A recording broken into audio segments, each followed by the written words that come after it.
talking to myself again, but it's the only way. Good evening, everybody, and welcome to NUFC Matters. And today is a little bit of a different day. It is deadline day, and there's no better way to have a deadline day than the fans forum. So we are back, welcoming in myself and Chris. How you doing, Chris? All right, mate. Just a mental day in work today, so I'm playing catch up. So everybody watching, I was just saying this to Pete pre-show. Everyone watching, bring us a little bit up to speed, because I know, Pete, you've been really busy as well today. I mean, there's been a bit of breaking news, and Pete, I'm going to let you say the breaking news because it's literally just come on our screens now, hasn't it? Yeah, well, there's a bit of a double whammy breaking news because first and foremost, just before we came on here, Matt Targett has completed his loan move to Newcastle United, the Aston Villa left back, joining on loan to the rest of the season. Nice little vid there where he's shaking Mirdad's hand, and he actually suits the kit quite nicely. So Matt Targett in, which is what we wanted. Great news.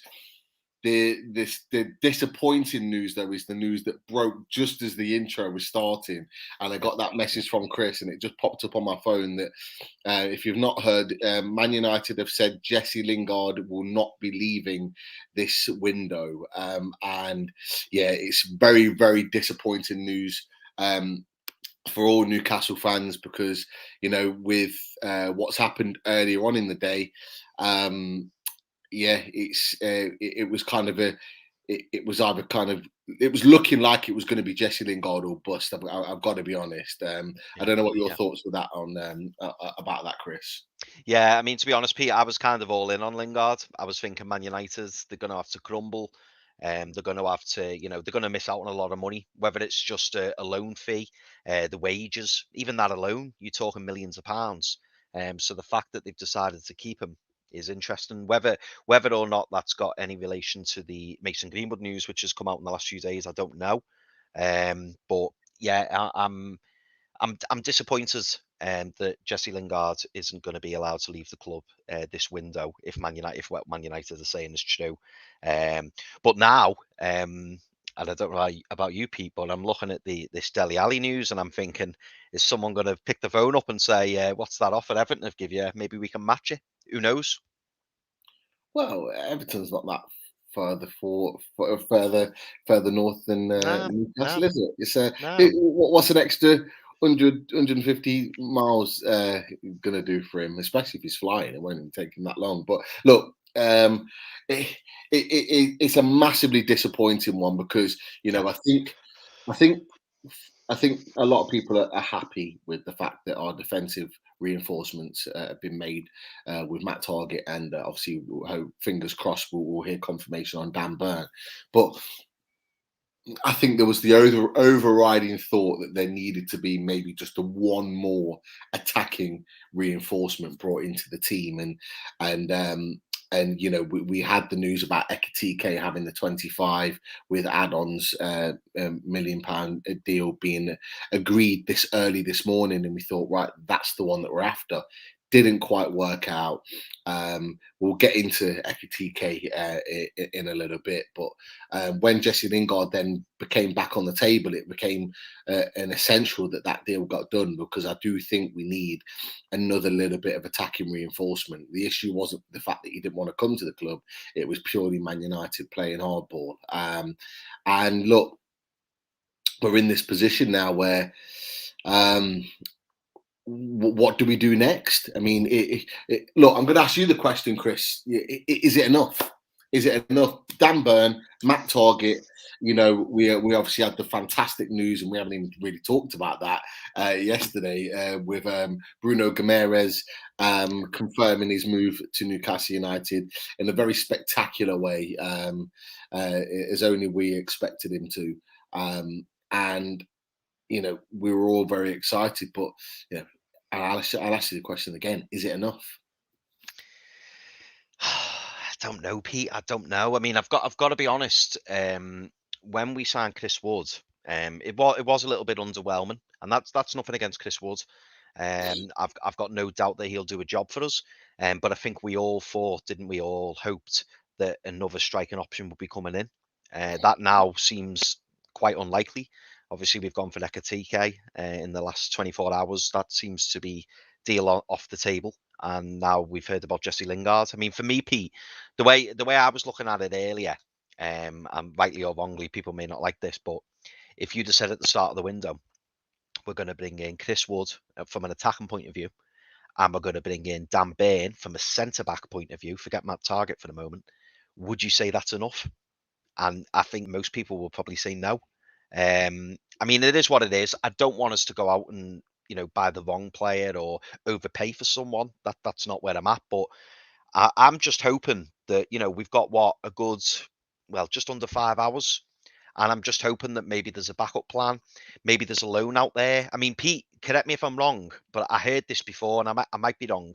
And if anyone in the chat can correct me, please do. But I heard that when it comes to loans, it's very much let's get the paperwork done and we'll worry about the medical after the window. So obviously, if they fail the medical, they can cancel the loan. Whereas with a permanent deal, you can't really do that. So I don't know whether that's a possibility in terms of us going round just saying, right, let's try and get a loan deal done, and kind of force that through, because we all know medicals take the time. But is it a case of us going out trying to get a loan deal done, maybe go back in for Zapata? I don't know. And just say, listen, we'll worry about the medical and everything further down the line, but let's try and get a deal done now. I don't know, but I just feel that I'd hate the window to shut and there just be that little tinge of disappointment. Because we have had a really good window, and we spoke to Steve pre-show, didn't we? And Steve was saying, if we can get Lingard in, it's a very good window. If we don't get Lingard in, it's still a good window, but it kind of feels like we possibly could have done more. I don't know. I mean, Bruno Gomes, absolutely fantastic. I think Matt Targett at left back, he'll definitely improve us, got no doubt about that. Good, solid defender with Premier League experience. I keep saying that. Dan Burn, I'm really happy with Dan Burn. People are saying we've overpaid for him. I don't believe that at all. I think the key question is, does he improve what we've got? And he absolutely does. So for me, I'm really happy with Dan Burn, again, Premier League experienced. And Chris Woods and Kieran Trippier. Obviously, we all forget about Kieran Trippier, don't we? He came in at the very start of the window, absolutely fantastic. He's really at the ground running. He looks fantastic, but I still feel like we're missing that one player. And whether or not we can go and do that in the next just under 5 hours, who knows, Pete? But I still feel like we need another attacking option. I really, really do. Yeah, I mean, just to come back on the loan situation, I was having a chat with a couple of the loaded lads today about it, actually, about that loan situation, because you're absolutely right. Let's face it, Jesse Lingard, could well be in Dubai still. So how that deal going to get done whilst it's in Dubai? Yes, it could, because you're absolutely right in that a lot of loan cases, the player doesn't necessarily need to be there in order to get that deal done. As long as he agrees to the deal, as long as the two clubs agree, the paperwork can get done. And like you just said, it could well be that deal gets done the next day, in terms of the medical, and all the medical side of things can get done the next day, and then it's all rubber stamped. So look, I think there are a number of loans out there today. Interestingly enough, the one little snippet that I found today, whilst I was working, actually could help us. And I'm not saying we've been linked, and I'm not saying it's even a possibility, but Luka Jovic at Real Madrid has apparently been told that he can go on a loan in this window. Okay. I'm not saying he's been linked. I'm only saying that because it came up on my feed and I thought, oh, okay, that's interesting, because there's been really no talk of him whatsoever. So look, what I'm hoping, and I'm sure all of us, we've got nearly 320 in the chat tonight. What I think we're all hoping right now is that with that Jesse Lingard deal, falling flat, and the Ekatike deal not quite going through, I would like to think that Mirdad, Amanda Stavely, Eddie Howe, Steve Nixon are now looking at potential last-minute options, loans, and there's no one better, in my opinion, than Luka Jovic to come in as a striker, as another alternative up top. It would be a great piece of business. Just a little bit of breaking news for players going out of Newcastle United. There's been a link to say that Birmingham City are interested in taking Jamal Lewis on a loan. Now, I've got to be honest, and I don't know what your thoughts are on this. And I know we've got Alan in the green room ready to come in and talk Newcastle. But I was surprised to hear that he could potentially go out on loan in this window. I was very, very surprised. And look, Birmingham are coming for him. Look, he's better than Birmingham, but I'm assuming that. Don't worry, all in good time. All in good time. Hey, don't call me Jim White for nothing. Yeah, but yeah, I just thought that was a really, really strange move from the club. I don't know what you think about that, and obviously the link that's just come out in the last couple of minutes about him potentially going to Birmingham. Yeah, do you know what, Pete? I had heard the rumours about Jamal Lewis potentially leaving on loan. I didn't know it was Birmingham, so yeah, that's news to me. Fantastic signing for Birmingham if they pull it off, but yeah, I personally wouldn't let him go. I mean, it's not like we're overstocked in the left back position. I mean, if you think we've got Paul Dummett, who, don't get me wrong, does a job. I still think Paul Dummett is better served at left centre back, but he could still do a job. We've got Matt Ritchie, who, let's be honest, shouldn't be playing left back anymore in the Premier League for Newcastle.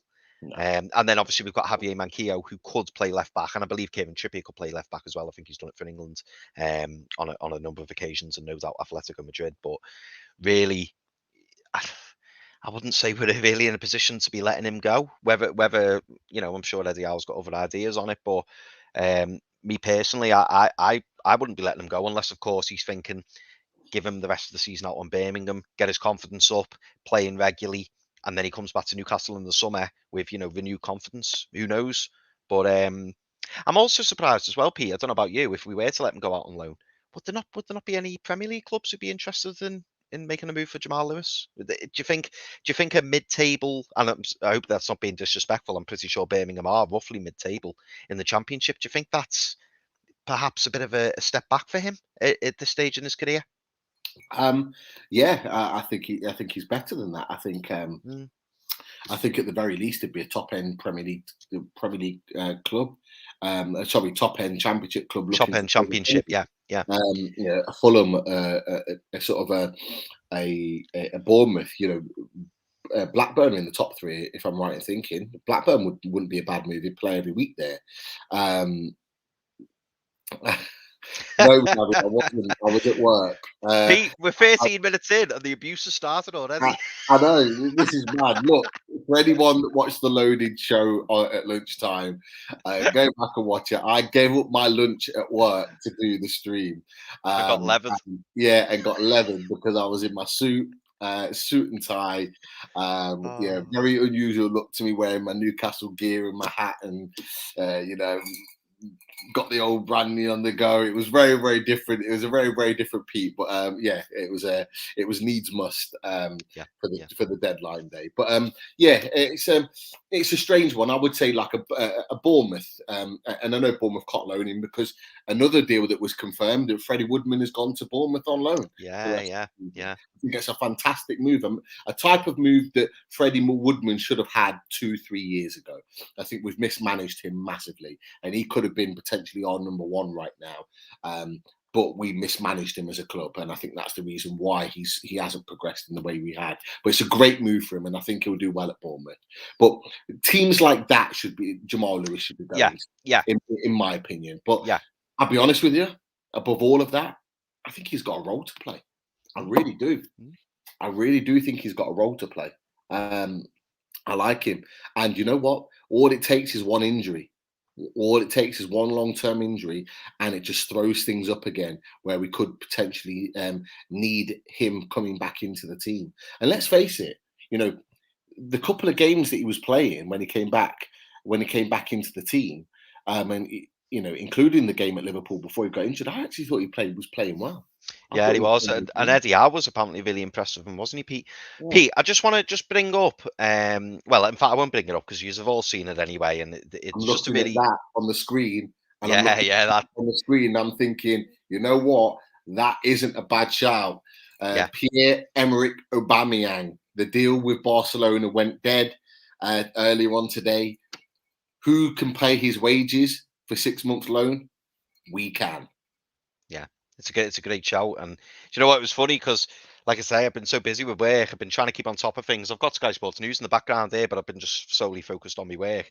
And one of my mates messaged me and said, Aubameyang's been odd and wingied.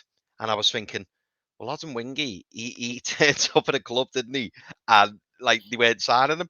And then I thought, surely he's not gone to Barcelona and they've like pulled the plug on the deal. But is that what happened, Pete? Is that what's basically happened? They haven't come to an agreement with Arsenal, or no? I think I think if I'm right in thinking, and I don't know the details. If the guys in the chat, guys and girls in the chat may know a little bit better, that actually, I think it was to do with the agreement with Aubameyang. And so what Aubameyang's done is made out that he was only going to Spain on holiday with the family. Oh, way, please. He's heading back. You know, it's a load of rubbish when he comes out with stuff like that. But, you know. He's like in the taxi just waiting with the window down, just looking out, going, if they bid you. Oh, mate, that's bad. That's bad. That is bad. But well, it's a gamble, isn't it? And it's obviously not paid off because maybe he's been assured, oh, Barcelona will get the deal done for you. And obviously, by the looks of it, they haven't done it yet. No, I mean, he's on a lot of money at Arsenal, and I'll be honest, when they said they were going to try and get him, I was actually quite surprised because with there at the moment, I just don't think, I didn't think they had the money to be able to get him, but we certainly have. So look, we've got time in the window to get players in, like we've just talked about. We are absolutely right. It doesn't need a medical being done today. We just need to have a deal agreed, cover wages, any loan fee, and get the paperwork in. There is still time to get a deal done. But what we need right now as a fan base is to know what the Newcastle owners' headspace is right now. We need to know what the headspace is. We need to know, is it done for business, closed shop once Dan Burn has been confirmed, or is it a case of Newcastle going to come out and say, we're still looking? We're still looking. We're going to get a link in the next hour that says, right, something's still cooking here, because we as fans, I think, need to know that for sure. John, sorry, Pete, just to jump in. John Justice Allen made a really good point, and he's obviously still talking about there with Jesse Lingard being in the UK. I mean, do you think this is like a really twisted game of chess where Man United have said he's not going anywhere? Is that to force the hand of Newcastle to basically bow down to their demands? Is it completely off the table? Do you think there is any? I don't know, if I'm honest with you. Could well be, but I have to say, I think it's very hard to predict Man United's position at the moment because they have had an extremely strange window. And as a club at the moment, Man United are very, very unpredictable in terms of how they're managing players, how they're managing their own business. It's just not very good. So it's hard. It's hard for me, in my opinion, to kind of preempt what Man United are thinking and doing. And obviously, John Justice Allen there is saying he thinks it could be sort of a bit of a game of poker that Man United are playing. And it's been obvious that Man United have kind of loosened the their stance and dropped the price. Newcastle have come back in. They haven't really upped their price in the way in which they want. So are they doing this now to make Newcastle go a little bit higher and pay a little bit more? Who knows? But it asks the question again: are Newcastle going to go back in and pay the extra money, or because they've said they're close for business, Man United, and Newcastle going to look elsewhere? You've got the option there, which we talked about earlier before we came on air, was Zapata. Zapata was an £5 to £8 million loan with a view to a permanent deal in the summer with around the 30 million mark. Again, if you're getting a loan in, the view to buy can wait now until the summer, but the loan in, can you get the fee done? Can you get the loan agreed? Can you get the paperwork in? Everything else, medical and all the rest of it, can wait till the next day. Again, Zapata, another deal to look at. So I left that on for you, Pete. I knew you'd like that. I left that on.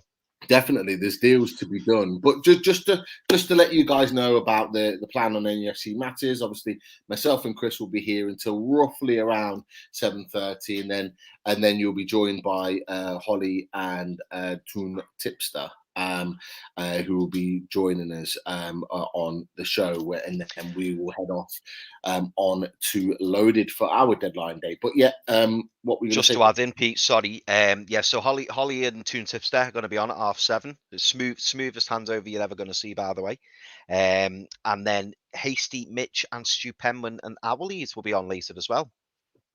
Yeah. So be a top show. Yeah, lots to cover, lots to get through, and lots of different people with lots of different opinions. So it should be all good. Rachel says, "Where has this Lingard wants to go to West Ham come from?" I've seen plenty of comments that he wants to come to Newcastle. I'm hoping something happens and that he comes to us. Rachel, you're absolutely right. I think, look.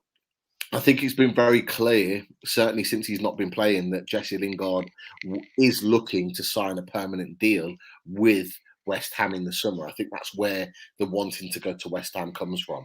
I think in this window, because Man United don't want to deal with West Ham because they are a top 4 rival at the moment, I think at that point, Newcastle is the better option for him because it's the more likely option for him in order to play football.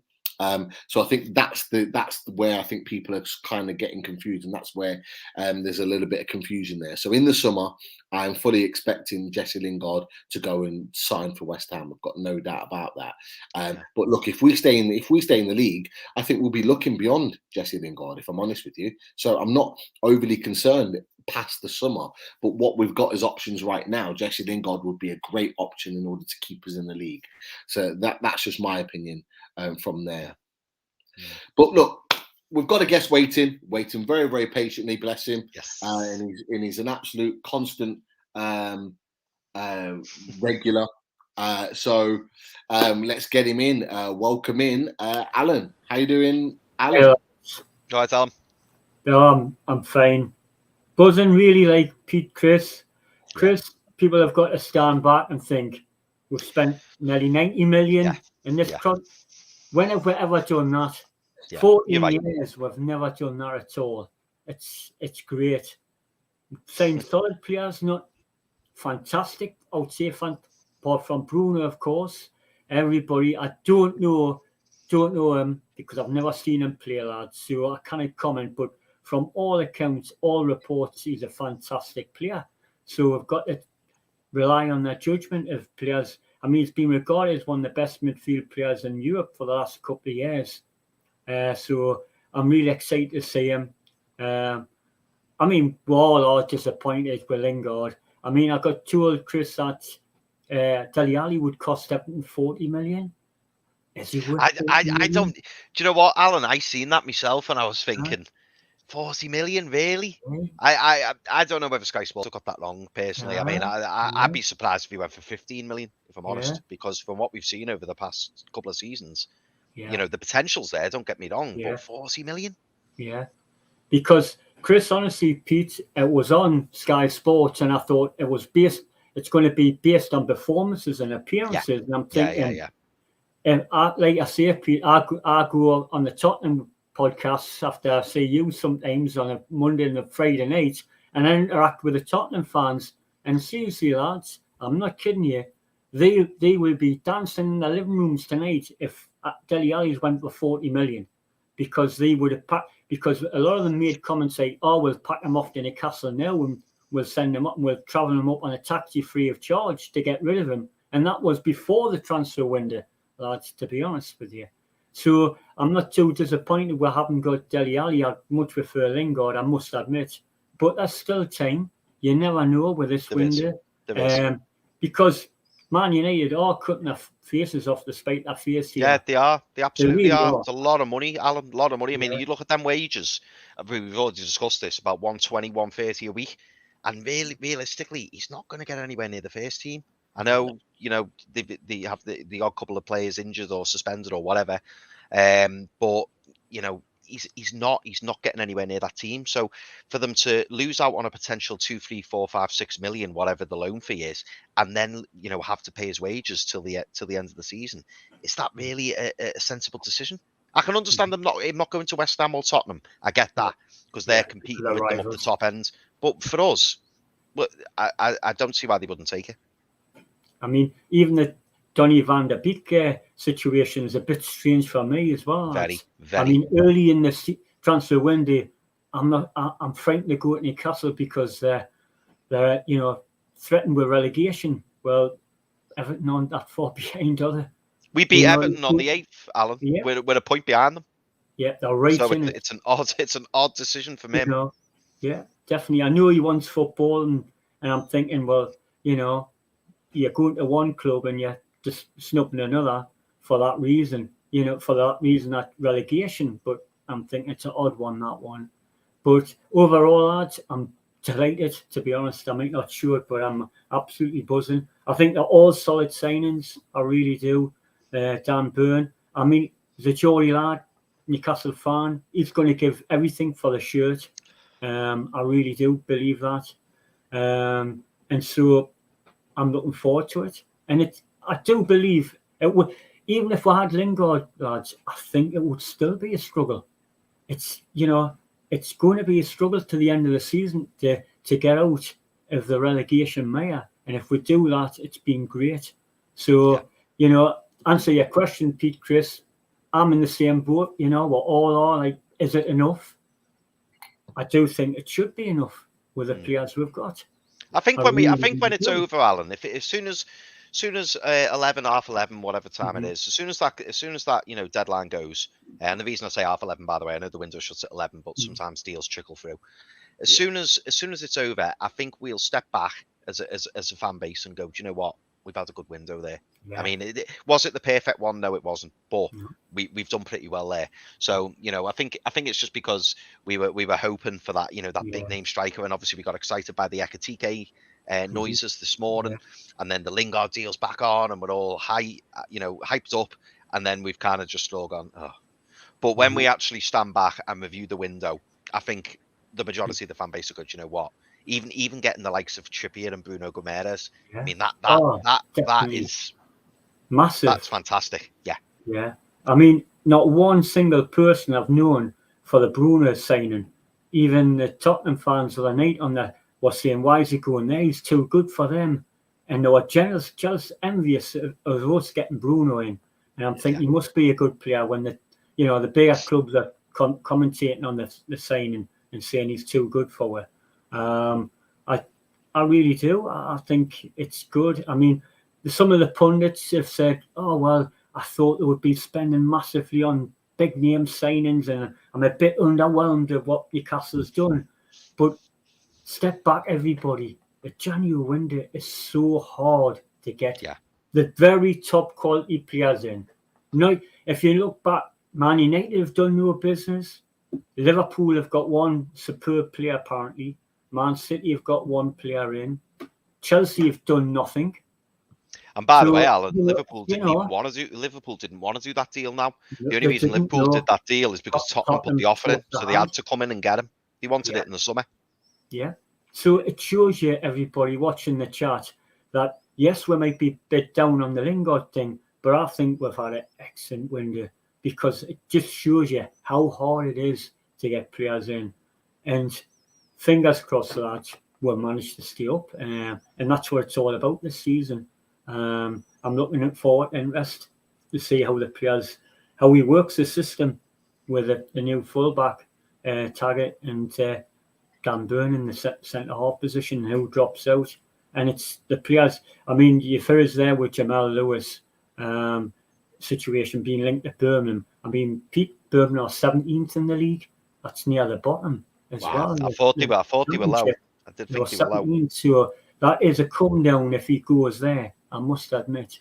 A bit surprising because prior to him being injured and being dropped by Bruce, he played for Northern Ireland against Italy and he had a superb game, came back and he had, like you said, Pete, he had a couple of good games before he got injured at Liverpool and he started to find his feet. So I don't know what's going on there with Jamal Lewis. If he does go to Birmingham, like, I would rather, him stay. Then I could mention quite a few players I would want out the door, barring Jamal Lewis, to be fair. But no, from my point of view, I think it's been a really, really good window. And I think people like tomorrow should stand back and say, yes, none of them, apart from Bruno and Trippier, the other three lads, but they're solid signings and experienced as well. And I think that's what you need in this situation, because make no bones about it, Chris, the Everton game is going to be a pressure cooker game. Be unveiled. I'm nervous already, and it's 8 days away. So, so basically, yeah. So you need experience in them situations. So I'm looking forward to it, lads. I'll let you get off if there's any more. Won't rub it on too much, but come on. Bring it on. I think we've done very well. And let's hope we can get some. You never know. There's still 4.5, hours to go. And Aubameyang might get the wrong plane and come up to Newcastle and sign on the dotted line. You never know. And see he's got a long lost granny here. Yeah. But you never know. But I'm happy so far. So I'll just leave it at that, lads. I like your positivity, Alan. Yeah, I think that's a great way to end it, Alan, because got to be positive. Really positive. And we have to. If you look at the window, in previous years where we've been lucky to get one. Exactly, Pete. Exactly. So this time last year, Pete, I could never imagine us being linked with the players. This time last year, I was in the conservatory crying because the takeover hadn't happened. Bruce was still here. Yeah. Nothing seemed to be happening. Nothing. Keith Down was getting frostbite with his microphone just before the deadline date comes. Tumbleweed was passing him. A Coke bottle was passing him. Nothing was happening. And we hadn't signed anybody last year. So bring forward a year on and look at what's happened. We've got 5 players in, or hopefully 5 players in with the Dan Burn still to be official. It's been marvellous, the change. And if we survive, bring on the summer, lads. It's going to be something else. Summer's going to be even bigger, isn't it? Even bigger. Yeah. Let you go, Chris, people. Bring it on, Arsenal. This is just a tease of what's going to happen. Bring it on. Absolutely. I agree. Thank you, Lars. Right. Just before you go, I think you need one of these. Hopefully they'll work this week.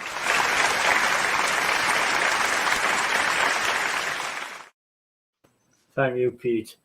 Take care, lads. Cheers, Alan. All the best. You take care, Alan. Pete, I'm gonna. Why does that always happen to Alan? I don't know. It always happens to Alan, doesn't it? It does. I'm going to do something slightly different this week. I've been starting. That's why I was busy working away. Then I've been starting some comments, and before we bring our next guest on, I'm just going to throw some of them out. I just want your opinion on them, okay? Yeah. Because there's been some interesting ones. So the most difficult question to answer, I suppose, is from Mad Mag Mark. I've always got to take my time saying that because I always say it wrong. And Mad Mag Mark asks, who are we going to go for now? It's a tasty one, isn't it? Yeah, that's the £1 billion question. So look, if it was me, I'd be asking the question to the likes of Real Madrid for Luka Jovic. I'd be asking the question for the likes of Duvan Zapata. I'm trying to think of attacking players. I mean, as an attacking midfielder, because that's what Lingard would be. And I seen it pop up on there, and I saw your face, Chris, when I saw it pop up on the screen when they said his name. And do you go for Ross Barkley? Not for me, mate. Do you know what? Even under Bruce, I wasn't having Barkley. I really wasn't.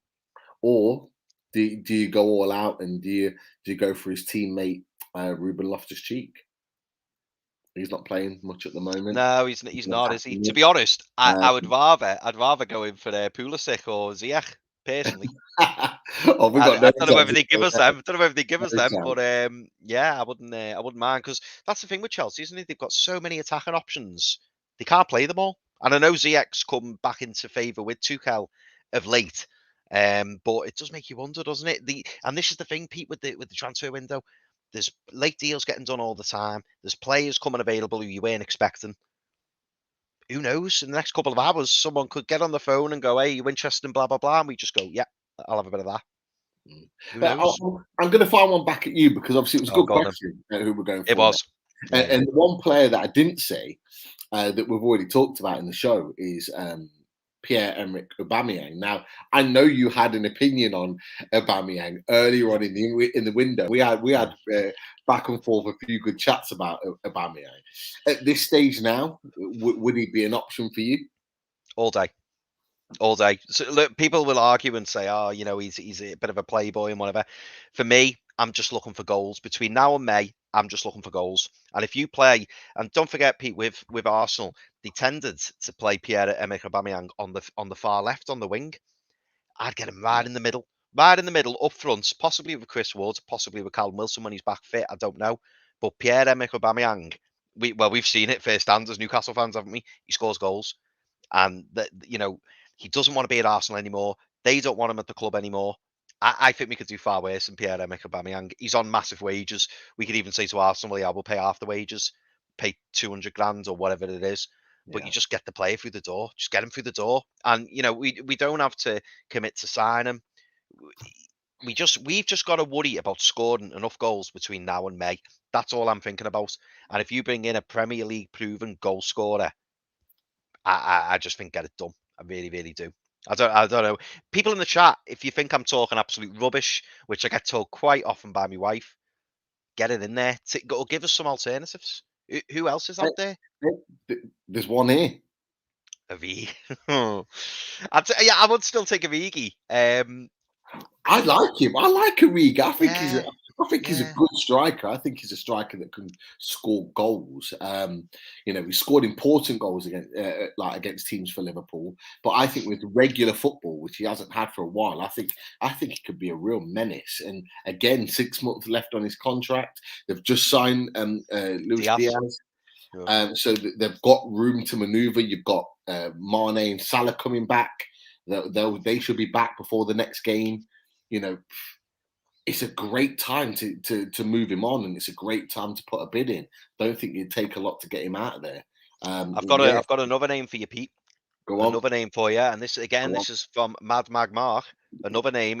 His name was mentioned in the Bruce era. I don't think it's been mentioned under the consortium, but it's an interesting one.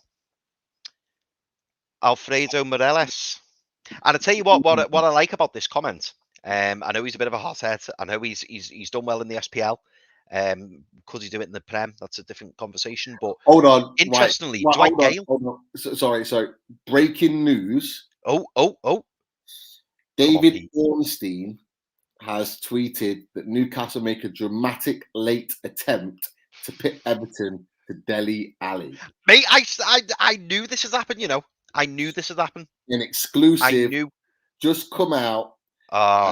Late move for Dele Alli. Newcastle have inquired to take Dele Alli on loan just as permanent Everton move enters its final stages. Unclear if it will succeed. Mate, imagine pinching. I wanted to say Robin. Imagine pinching him off Everton under their noses, and he starts at St James's Park on the 8th of February. Wow. Okay, mate, that would be unreal. Yeah. Wow. Just get it done. Just to piss them off. Just get it done. There's a couple of comments that I saw from that. So you got get him in. Jason Scott, hate Dele Alli. Hate him, but I take him. Yeah. The Geordie just like what? And then you got our very own Loaded HQ. He needs to sort his body. Yeah, no, lads, you're right. Get that cut off. Not that I can talk about haircuts, it's all kicking off now. And my mates are all messaging me now. They're all buzzing through saying, well, I won't say what they're saying, but they're basically being very unkind and saying, leave Dele Alli alone. What it says, though, and this is what I said to you earlier, Chris, what that says is Newcastle are not done it yet. No. Don't forget, we've got the Trippier deal. So, Dele Alli with Kieran Trippier, we've got that in our back pocket. And not only that, and I keep saying this, I'm trying not to sound like I'm being biased. And again, everyone in the chat, tell me if I'm talking rubbish. If I'm Dele Alli, am I going to Goodison or am I going to St. James's? Got to be St. James's, Pete. It's got to be. It's got to be. You know what's really interesting is I was kind of like, I'm trying to multitask here. I'm trying to get rid of that male stereotype that we can't multitask. So I'm on the show, I'm looking at the comments, I'm listening to what Alan's doing, but I was also listening to Matt Targett's initial welcome interview, and it just had a little snippet. And the one thing he said is that looking from afar and looking at all the players that we're linked with and all the players that we're signing, it's a place where you want to be. Yeah, of course it is. Of course it doesn't matter whether you're Matt Targett, Dan Burn, Kieran Trippier, Bruno Guimaraes, right? If you're Dele Alli and we're looking at building something, he's got a Tottenham teammate in Trippier who actually he holidays with. He's a good friend of. They're part of the same agency. Yeah, they are, aren't they? I forgot about that. Part of the same agency. The only sticking point is, and Stu has put this comment up, and he's not wrong. Is that Everton's move is a permanent one, whereas ours, from what it sounds like with David Ornstein, is that it's a loan. Do Everton want though, Pete? Sorry to interrupt you. Sorry, not Everton. Hold on. Want to leave him? Did they want him to go? Yeah. Permanently. Do they want that? Because Everton have to. That's the only choice Everton have. It's got to be permanent because they brought 2 loans in. I just need. There's more breaking. Sorry, news. Pete. Go on. Breaking news. Go on. Okay, Keith Downey has just tweeted out 3 minutes ago. Duvan Zapata. No. Is the only other striking option that he can see Newcastle getting at this stage. Apparently, he's available for 5.5 million, straight loan fee, no obligation to buy. Just bring him in.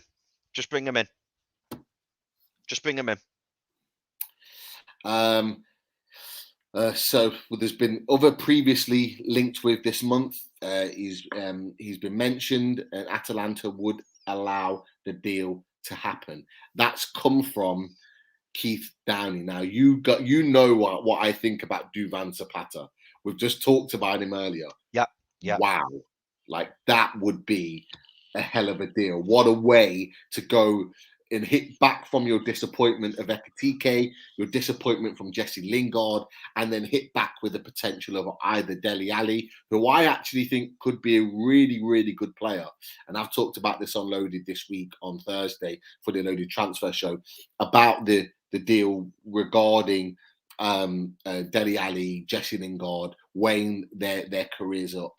I think that would be a decent deal. Duvan Zapata, he wouldn't just a question, Pete. He would start against Everton and probably score. That's the kind of striker he is. Yeah.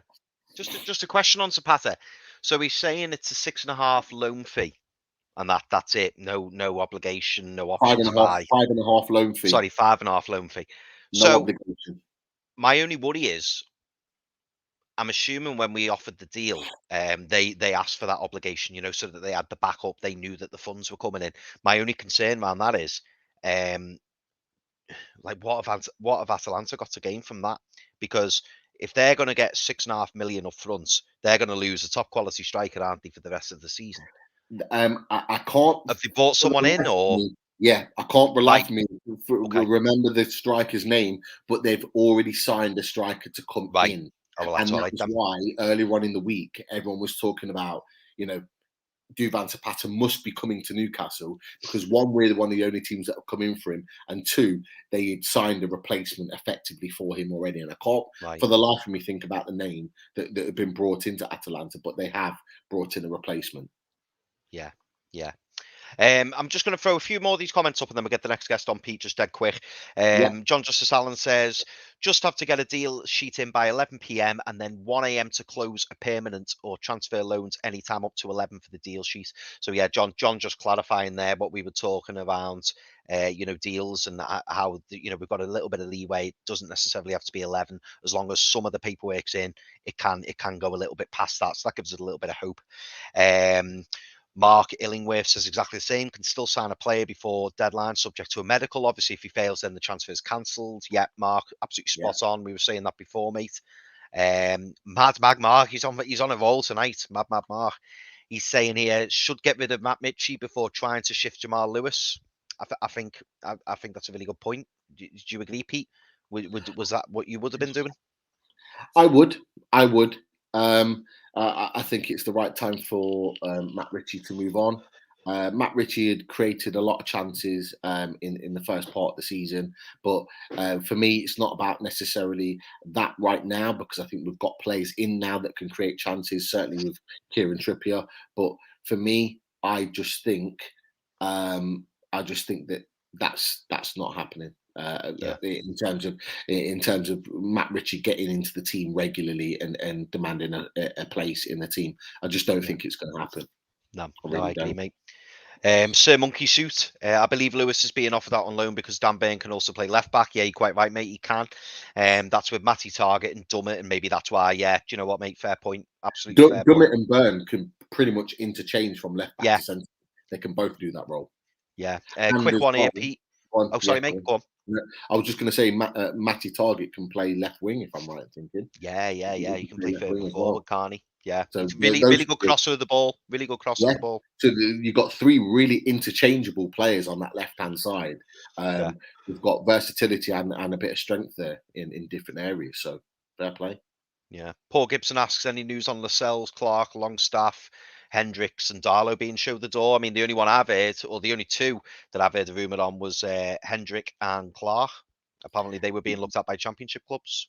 Yeah, both of them were being looked at by Middlesbrough. So we don't know what's happening with that. Very, very interesting. So yeah, nothing on Matty Longstaff. Sean Longstaff's not going anywhere. Matty Longstaff, I would assume would go on loan. I don't think he's going to get in the 25-man squad, so it makes sense for him to go out on loan. So I fully expect that to happen. But yeah, Lascelles isn't going anywhere, guys. Longstaff isn't going anywhere. So yeah, we just need to kind of persist with them. Yeah, we've also got here Bob.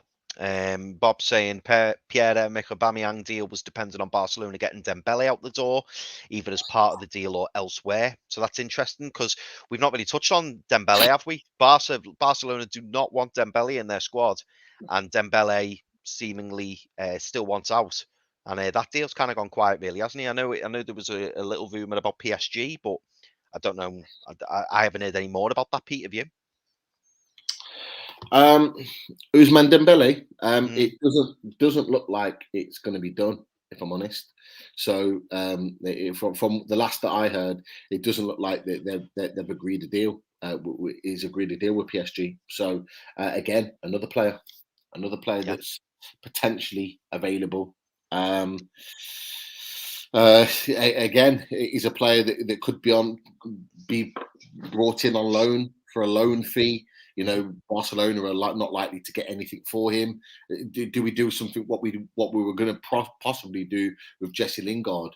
Pay a loan fee to Barcelona so they get some money and keep him, pay his wages until the summer, and then he can decide whether he stays with us or leaves elsewhere on a free. Do we do something like that for Ousmane Dembele? I know we've been heavily linked with him since the takeover took place. So again, another option. Yeah. Chad Leach says, really, really good point from Chad. Do you think we'll go back to playing 5 at the back? Burn played in a free. Shart and Lascelles play better in a free. It was allowed Trippier and Target to push up on the wing backs. the one thing I'll say from this, and I said it on our show last night, is that the one thing that we have to get used to as Newcastle fans is that we've actually got a manager that's tactically aware. So we've got a manager that's tactically versatile. So do I think we'll play 5 at the back at some point? And in some games, yes, we will. It won't be every week, and it won't be every game. But I think what he's doing, he's bringing players in that can only play in a back 4, but will also kind of change the way and the style in which they play based on the team. So yeah. And then the last one that I starred, and I'll get on with doing the rest of the comments, but I had to put it up because it made me laugh. Sir Monkey Suit. Taggart, has there been a murder? Taggart. I love that. You know what? I did see that earlier when Anna was on, and I did chuckle to myself. Little chuckle, yeah. But they'll see when I saw the comment, because I just started kind of chuckling to myself when I saw that pop up on the screen. Yeah, it's a good one. But anyway, Pete, I'm assuming we're ready for guest number 2. Let's do it. Big welcome to Tony. Hi there, lads. You all right? Good, mate, you? Yeah, not too bad, thank you. Good man. It's been a great transfer window, hasn't it? It has. Not over yet. It's not a no, and I didn't think it would be either. I think we'll work right up until 11 p.m. Definitely. Well, it's already the one thing that we said, Tony, and I want to get your opinion on this as well, is that the one thing I said to Chris earlier when we found out that, you know, the Lingard deal was off and it wasn't going to happen. The one thing I said is that we needed to know within the next hour what Newcastle's ownership's mentality was. Are we still looking for players, or is it just kind of get Dan Burn confirmed and then it's a done deal? But then to hear these couple of links, you know, potentially Zapata, it looks like we've tried to go back to Dele Alli. You know, interesting to see that they're still looking at deals. And the one thing I'll say about the ownership is that, you know, are there players that they're looking at that we don't even know about? But what are your thoughts about it? Yeah, I mean, you know, I was a bit disappointed with the Ekitike, but I can see his point. He's 19 and he's thinking, is it right for me to go at this late stage? And, you know, and listening to your brother on Saturday night, he was right what he said. Maybe he needs another season in France, you know, because he's only young and he's raw. So, you know, you don't know how he's going to adapt to the Premier League. That's the thing. I know the Premier League's sort of similar to France in some ways, but the physical part he might not be able to handle. So maybe another season in France might do him the world of good. Yeah. You know, like I say, Lee's watched him quite a lot. Quite a lot. Certainly this season, because he's kind of when he's come through, and he was very honest. He said it'd be a great signing regardless, because he thinks he could do a job. But it wouldn't be the worst thing in the world to let him have another season at Ron. Let him play for that season, build up his you know, his minutes and hopefully goals, and then we go.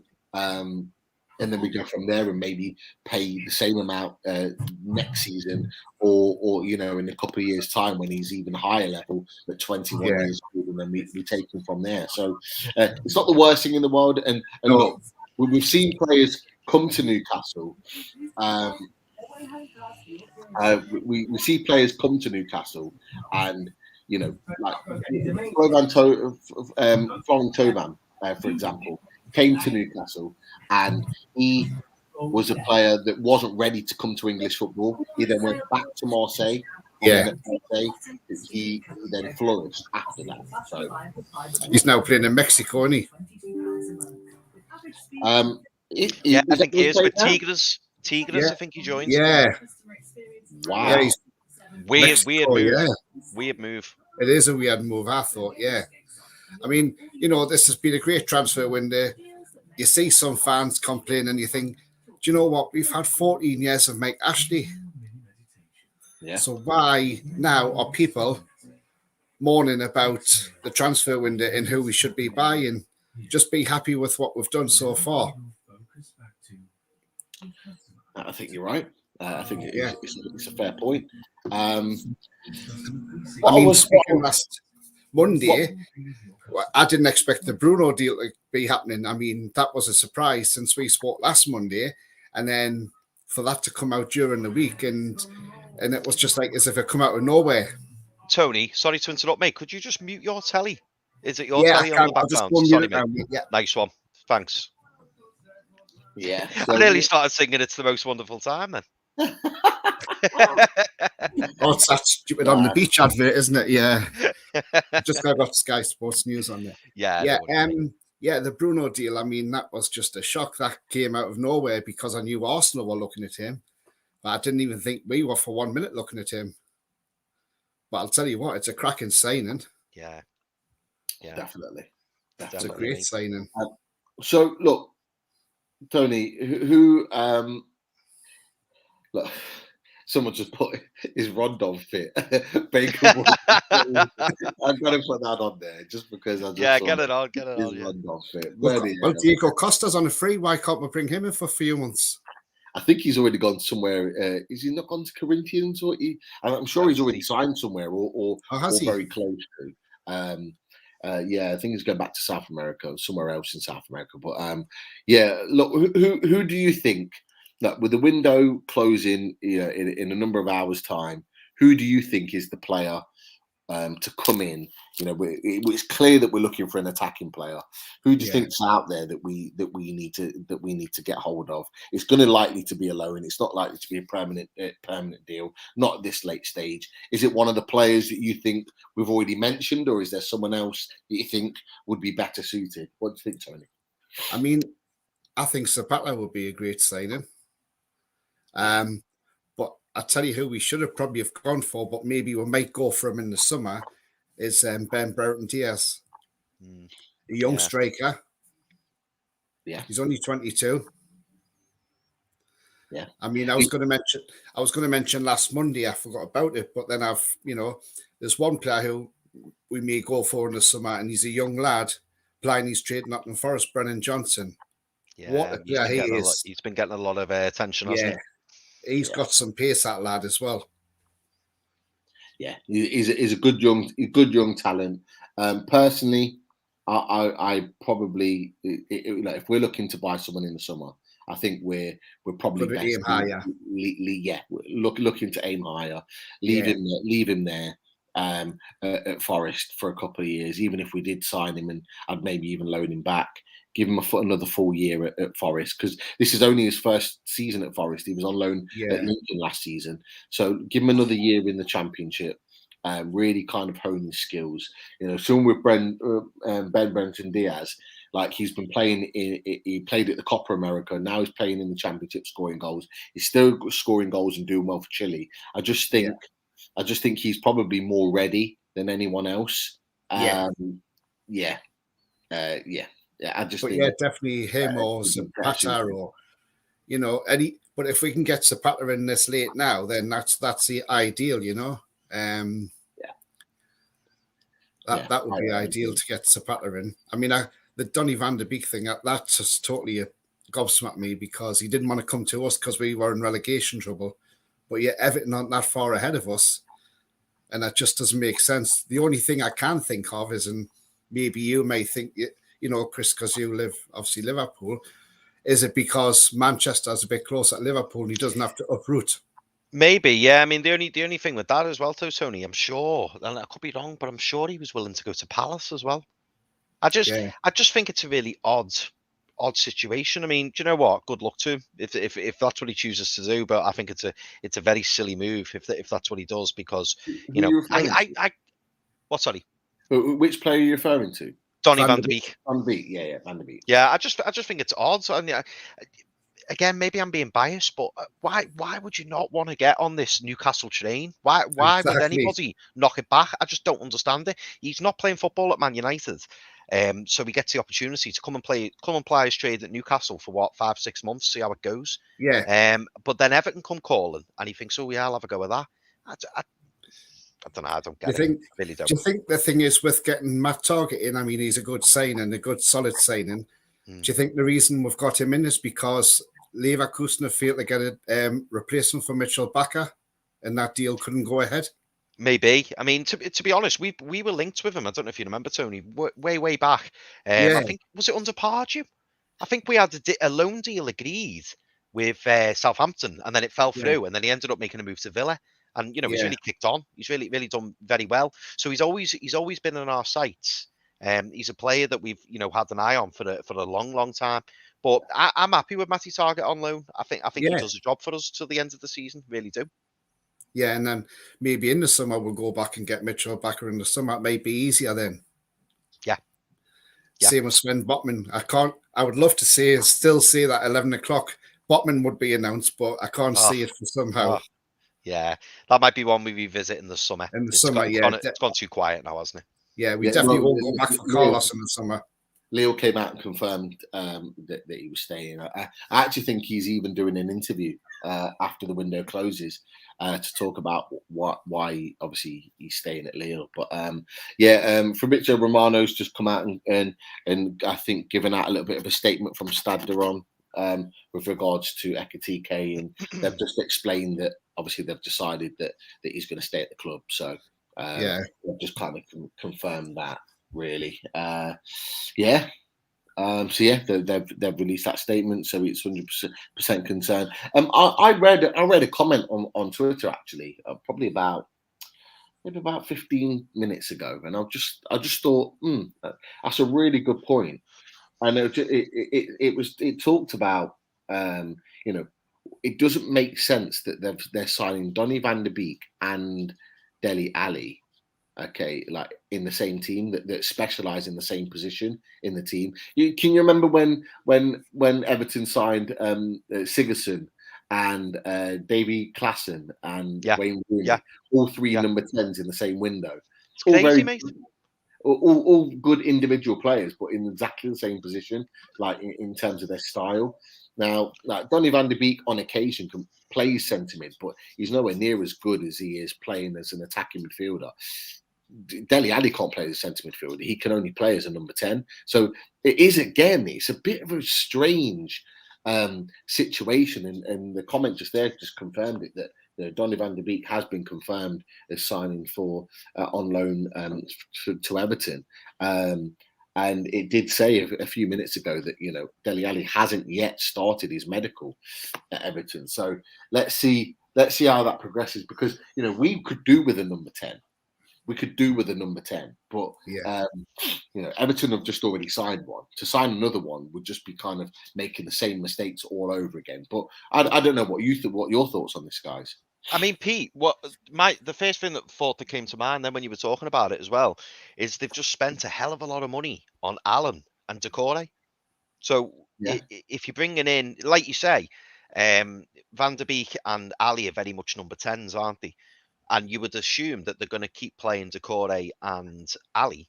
So are they going to have to change the shape of the team to accommodate them? Are they going to play either Van de Beek or Dele Alli off the lone striker of Calvert-Lewin? Who knows? I mean, it's not our problem to worry about, but like you say, there's a hell of a lot of attacking players at Everton, and it just feels like, let's just bring even more number 10s in, or attacking midfielders. I mean, they've already got an influx of those players, haven't they? So it seems odd to get both of them. Yeah, is what I'm saying, and I think what you were saying as well. There's going to be no room for them all either, is there? So it doesn't make sense, really. You are absolutely right. It just smacks of them making similar mistakes again. But look, hey, I'm not going to complain about that. I don't even really care. But it just seems like strange. Yeah, just as long as we get 3 points off Everton, that's all I care about. Exactly, mate. Exactly. And the thing is, though, I know Lampard's only just come in today, but the thing is, so by the time they play us, they won't be fully drilled to his style. It'll take a couple of weeks, so he won't have the new manager bound straight away. Of course it will, yeah. Like when Eddie Howe when we played Brentford first game under Eddie Howe, yes, we saw the difference, but it wasn't that immediate bounce, if you know what I mean.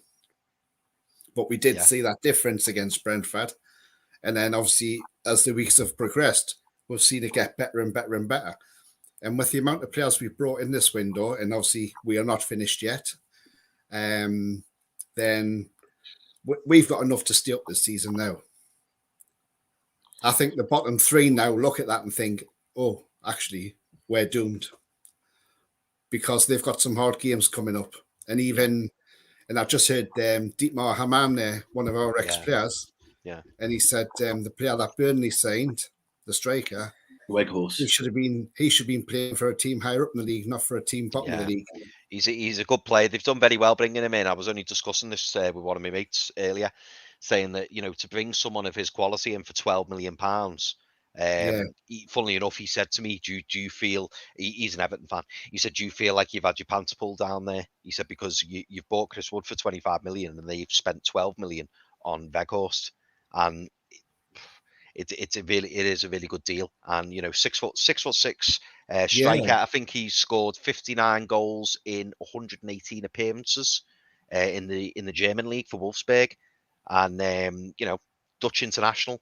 He hasn't got that many caps. I think he's only got about 13 caps, but a great signing for Burnley. Gives them half a chance, especially if he hits the ground running. Yeah, but I definitely think we've got enough to stay up this season. Definitely. I think so. Yeah. I mean, there was rumours going around this morning saying apparently we were getting Henderson on loan with a view to a £64 million transfer in the summer.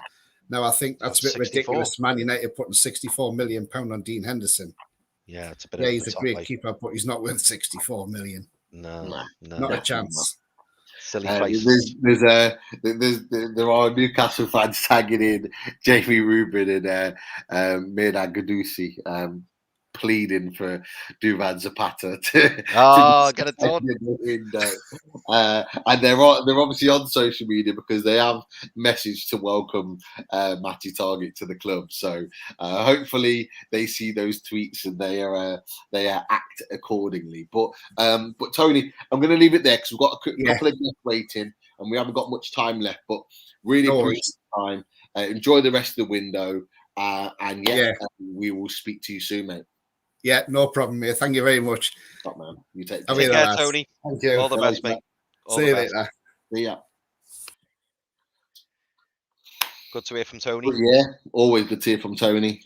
Fair play to him. Good points as always. So it's an ever-moving window at the moment, and it's hard to kind of keep hold of what's actually happening. Someone's just rightly tweeted out a second ago, what's happening with Clark and Hendricks and Dwight Gale, because the way it's looking right now, it's 7 o'clock, 10 past 7. It's looking like there's going to be a number of players that are going to be not registered for the rest of this season. So hopefully there's some championship clubs that can take them off our hands.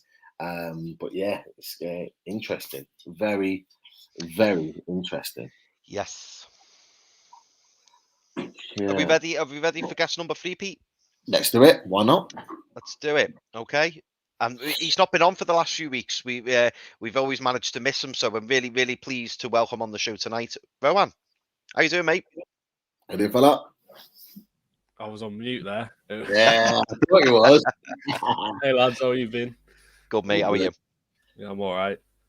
Good, man. Talk to us there. What are your thoughts of how things have been going in the window so far, mate? Well, I mean, it's been a lot better than I was expecting, because I know everyone was like, oh, we desperately need it. We desperately need loads of centre-backs and stuff. And I wasn't expecting it, because all the business happens at the end of the window, really. And if the only club I'll speak nicely of are two, Brighton and probably Atletico, because everyone else were absolute just trying to rinse us. But so obviously Trippier, amazing signing. Dan Burn, I think, it's not been announced yet, but hopefully that should be announced soon. Matty Targett, I think, what he'll give us attacking threat down the left, but he's defensively solid, so that's a good buy. But I mean, it's got a bit tasty in the last hour or so, so let's see if we can get another signing in. That would be good shithousery if we get in Dele Alli. Mate, I'd love it. Love to see it. I would. I really would. Just an update with one of the players we talked about earlier. So it looks like the deal for Aubameyang to Barcelona might well be back on. It could be back on where he's. I think they're saying he's close to beginning his medical. So one to keep an eye out for that one. And like I say, he doesn't necessarily have to be in the country in order for that deal to be done. So let's keep an eye out on that one. But look, obviously you talked about the players in this window. What about, how mad has it been for you, Rowan, with regards to today? So we woke up in the morning with, the Matty target on his way to Newcastle to sign a loan deal. Then not long after that, it was confirmed Ekitike, £25 million deal. Obviously, that one hasn't gone through, but it's just been a bit of a wild day. A day that I don't even think I expected when I first woke up this morning. But how's it been for you? Well, I mean, I wasn't expecting us to go back into Ekitike because wasn't it like it was right at the start of the window that we put in a bid for him, and obviously Rems came out and said we put in a quite funny offer because we put bonuses if we wanted to win the Champions League or something. But I think the target move is a very smart one. It's only a loan. If he's bad, we don't have to buy him. I think obviously we would have liked an attacker, and I think that's what they're going for now, given that the Lingarders and the Ekitike fell through. I mean, I put out, I think, I was like, I don't want someone that's not sure whether they want to come in or not. But I can understand why he doesn't. But I wouldn't want him if he's unsure, if you get what I mean. Yeah. So that's the main thing about Ekitike, really. So. Yeah, he's a young lad. You don't want someone to come and feel forced to sign for the club if they don't feel ready. Because if they don't feel ready, they're not going to put the best performances in. It's as simple as that. So they need a little bit of time to feel confident, a little bit more mature. In order to be ready. Just a little bit of an update in terms of news. Fabrizio Romano said that Dele Alli, is still in his medical. He's gone into his medical, so he is doing it at the moment, but not yet signed the contract. I can't believe I'm praying for someone to not sign the contract to give us another option and an opportunity to sign them. But yeah, it was interesting the fact that he put that. Actually, on his tweet that he's in the medical, but people are waiting for him to sign his contract, and it's not been done yet. Strange that he's put that, but he's not made any reference to Newcastle or their interest. So let's wait and see how that one pans out. But there's a couple of people saying that they think that Newcastle are still active, that they're not done yet. That they're still dealing, but we haven't had any confirmation of that. So let's kind of wait and see with regard to that. But is there anyone out there, Rowan, at the moment where you're thinking, look, it's kind of getting a little bit desperate towards the end of the window? Is there a player out there you think we should go and get, likely to be on loan because of how long's left? Is there anyone that you'd go and want to get hold of? Yes, but obviously, given the current time situation, I think it'll only be a domestic loan. I mean, I would have loved Ousmane Dembele. I know everyone questions his injury record, but I think he's exactly what we need.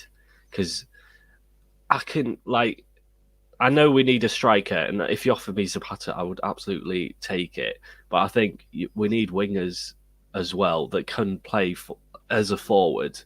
Because if you take Maximin and Fraser, or if one of them gets injured, let's say, we're down to Miggy or Murphy, and that's a massive downgrade in my eyes.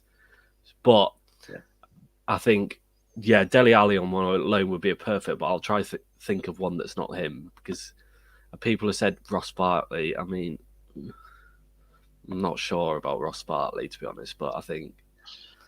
Yeah, it's an interesting one. Chris, Ross Barkley, would you not? I know when I said it earlier, you kind of winced a little bit to say.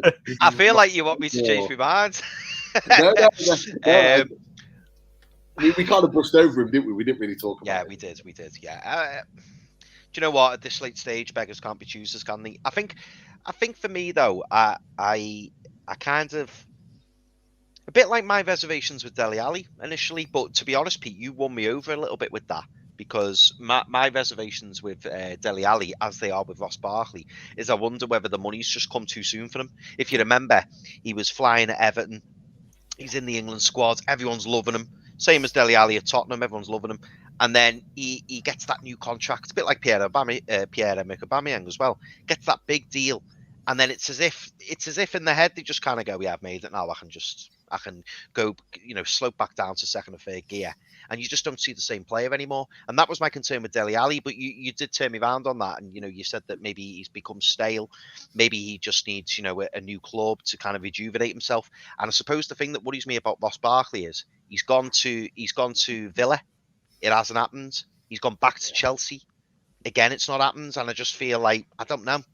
I don't know if we'd see the very best of Ross Barkley. I don't know if anyone would see the very best of Ross Barkley again. I feel like maybe he's peaked. Maybe he's reached that peak. He was this super kid, wasn't he? He was going to be the next Wayne Rooney. Burst on the scene, fantastic, had that hunger, that drive, that determination.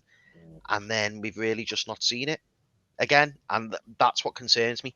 I suppose with it being a loan deal, there's no harm. We could do what Villa did, have a little, try before you buy. And then it could come to the fact that in the summer we just go, do you know what? No. It's an extra body in. And again, same old thing I keep saying. Is he an improvement on what we've got at the moment? He probably is. So, would you take Ross Barkley over Sean Longstaff? That's a question I hit back at yous. I think he's more of a goal threat. I think he can score goals in attacking positions, but it's a tough one when you've got kind of Shelvey playing as well as he is, Bruno, Joe Linton. Is Ross Barkley going to come in ahead of those three? Probably not. But is he likely to play more football with us than Chelsea? Probably. But yeah, I think if we played Ross Barkley, we'd have to play him further forward. But someone mentioned it actually, and it's a good point. Is that we're talking about these attacking midfielders and these players coming in, but we forgot about Joe Willock. I know he's not playing well at the moment, but he can play in that position, that attacking midfield. So it's a difficult one. But what about you, Ronan? I think it screams of a last hour deal if we can't get a Dele Alli or a Zapata or whoever. But I think I would look at someone like Minamino, maybe on loan. Yeah. I think he would be a good squad. He could play off the right. He could play in a midfield three. I think that would be a good move, but it'll be difficult at the moment because I don't think Liverpool will want to get rid of him for I think they want volume at least 20 million, and I don't see him being that value. So I think if you offered me Bartley now, I probably would take it, but I wouldn't expect him to be that good, to be honest. But I think we could do with the numbers, and if you said over Longstaff, I probably would take him, to be honest. Nah, and I think that's a fair point. I'm just mindful of time, Ronan, so I'm gonna. Yeah, that's fine. I'll let you go because I've got one guest in that I do want to speak to before we head off. If anyone's not aware, we're on until 7:30, and then we're going to switch over to Loaded because we've got a deadline show for Loaded HQ.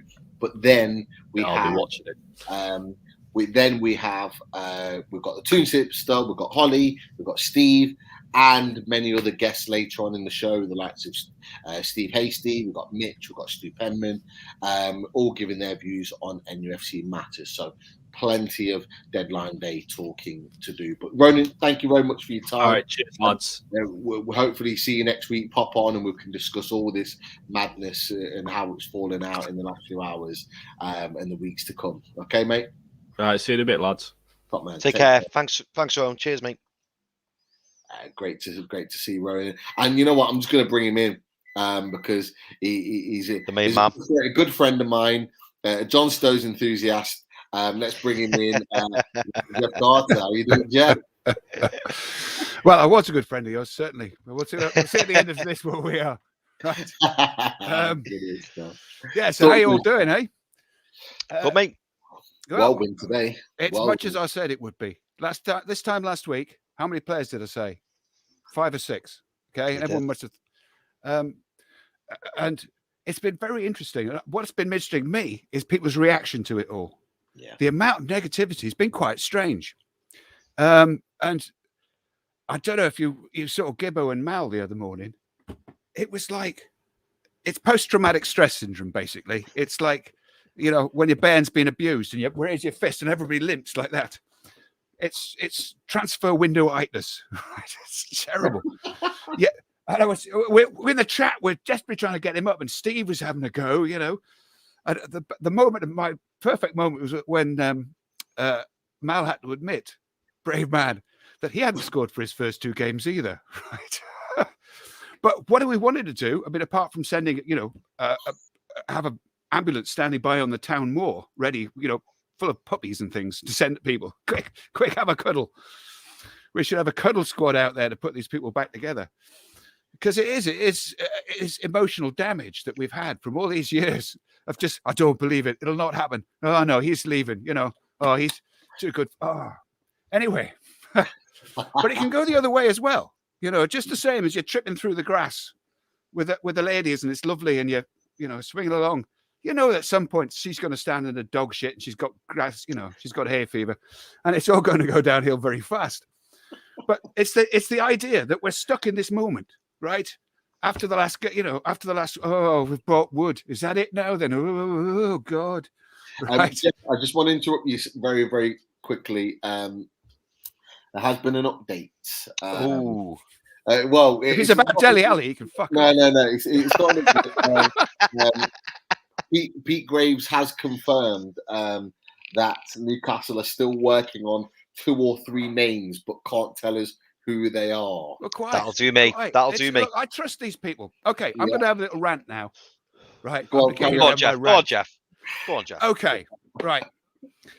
I have. Oh, well, let's start from April the 12th. Right.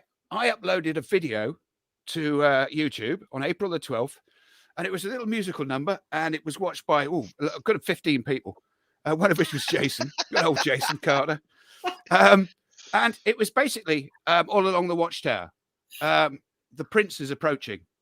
And it was all about, I was just so optimistic. And I'll tell you why. And I've been all the way through, right from when it started. And I've been through all sorts. I was lying in hospital watching Mal coming around from an operation. I'm watching Mal on the first thing I look at is Mal and Gibbo sat around Steve's table. I'm thinking, I don't believe I'm watching this, lying in the Freeman. But I've always been positive because how can I put it? I used to be a professional, okay?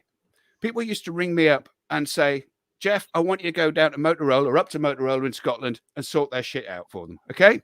And it could be BP, it could be anybody, right? I've been in every prison in Scotland, including the girly ones, right? And at no time did anybody ever question my professionality because you go in there, you turn the switch on and it works, right? And nobody said, but hang on, you're an archaeologist. Did I ever tell you when I was an archaeologist, by the way? Right. So I go online and I see Mitch and I see a couple of Steves and I see the magical Keith, right? Telling us in great detail what he's been up to. Right. And I know I'm looking at professionals, right? And I know how these people think. I know how they work. And I know what they're saying, right? And I trust them absolutely implicitly. And I would back them anyway. And if they say this is happening, I'll follow it. And also about corporate culture. I've worked with Alcatel, Motorola, and I've been a lot of kit as well. So I know Lucky Gold Star, Toshiba, all that sort of stuff. And all those corporate cultures have a different thing going on, right? And when you know it's piff, relax. This is Rolls Royce. This is, these people aren't messing around. And it's about quality. That's all, right? Don't worry. These people know what they're doing. And if they'd want to know, you go, well, what does she know? What does Amanda know? What does Mandy know about football? She can buy it. They will bring in the best people who know how to do this shit, for God's sake, right? That's what we do in the real world. You want some brains, you bring them in and they do a job for you. So I've never lost faith in these people whatsoever, which brings me on a very round trip to Mr. Wood. A long time ago, I got called to pop down to a certain football club in Newcastle. Obviously, I can't tell you which one because that would be unprofessional of me.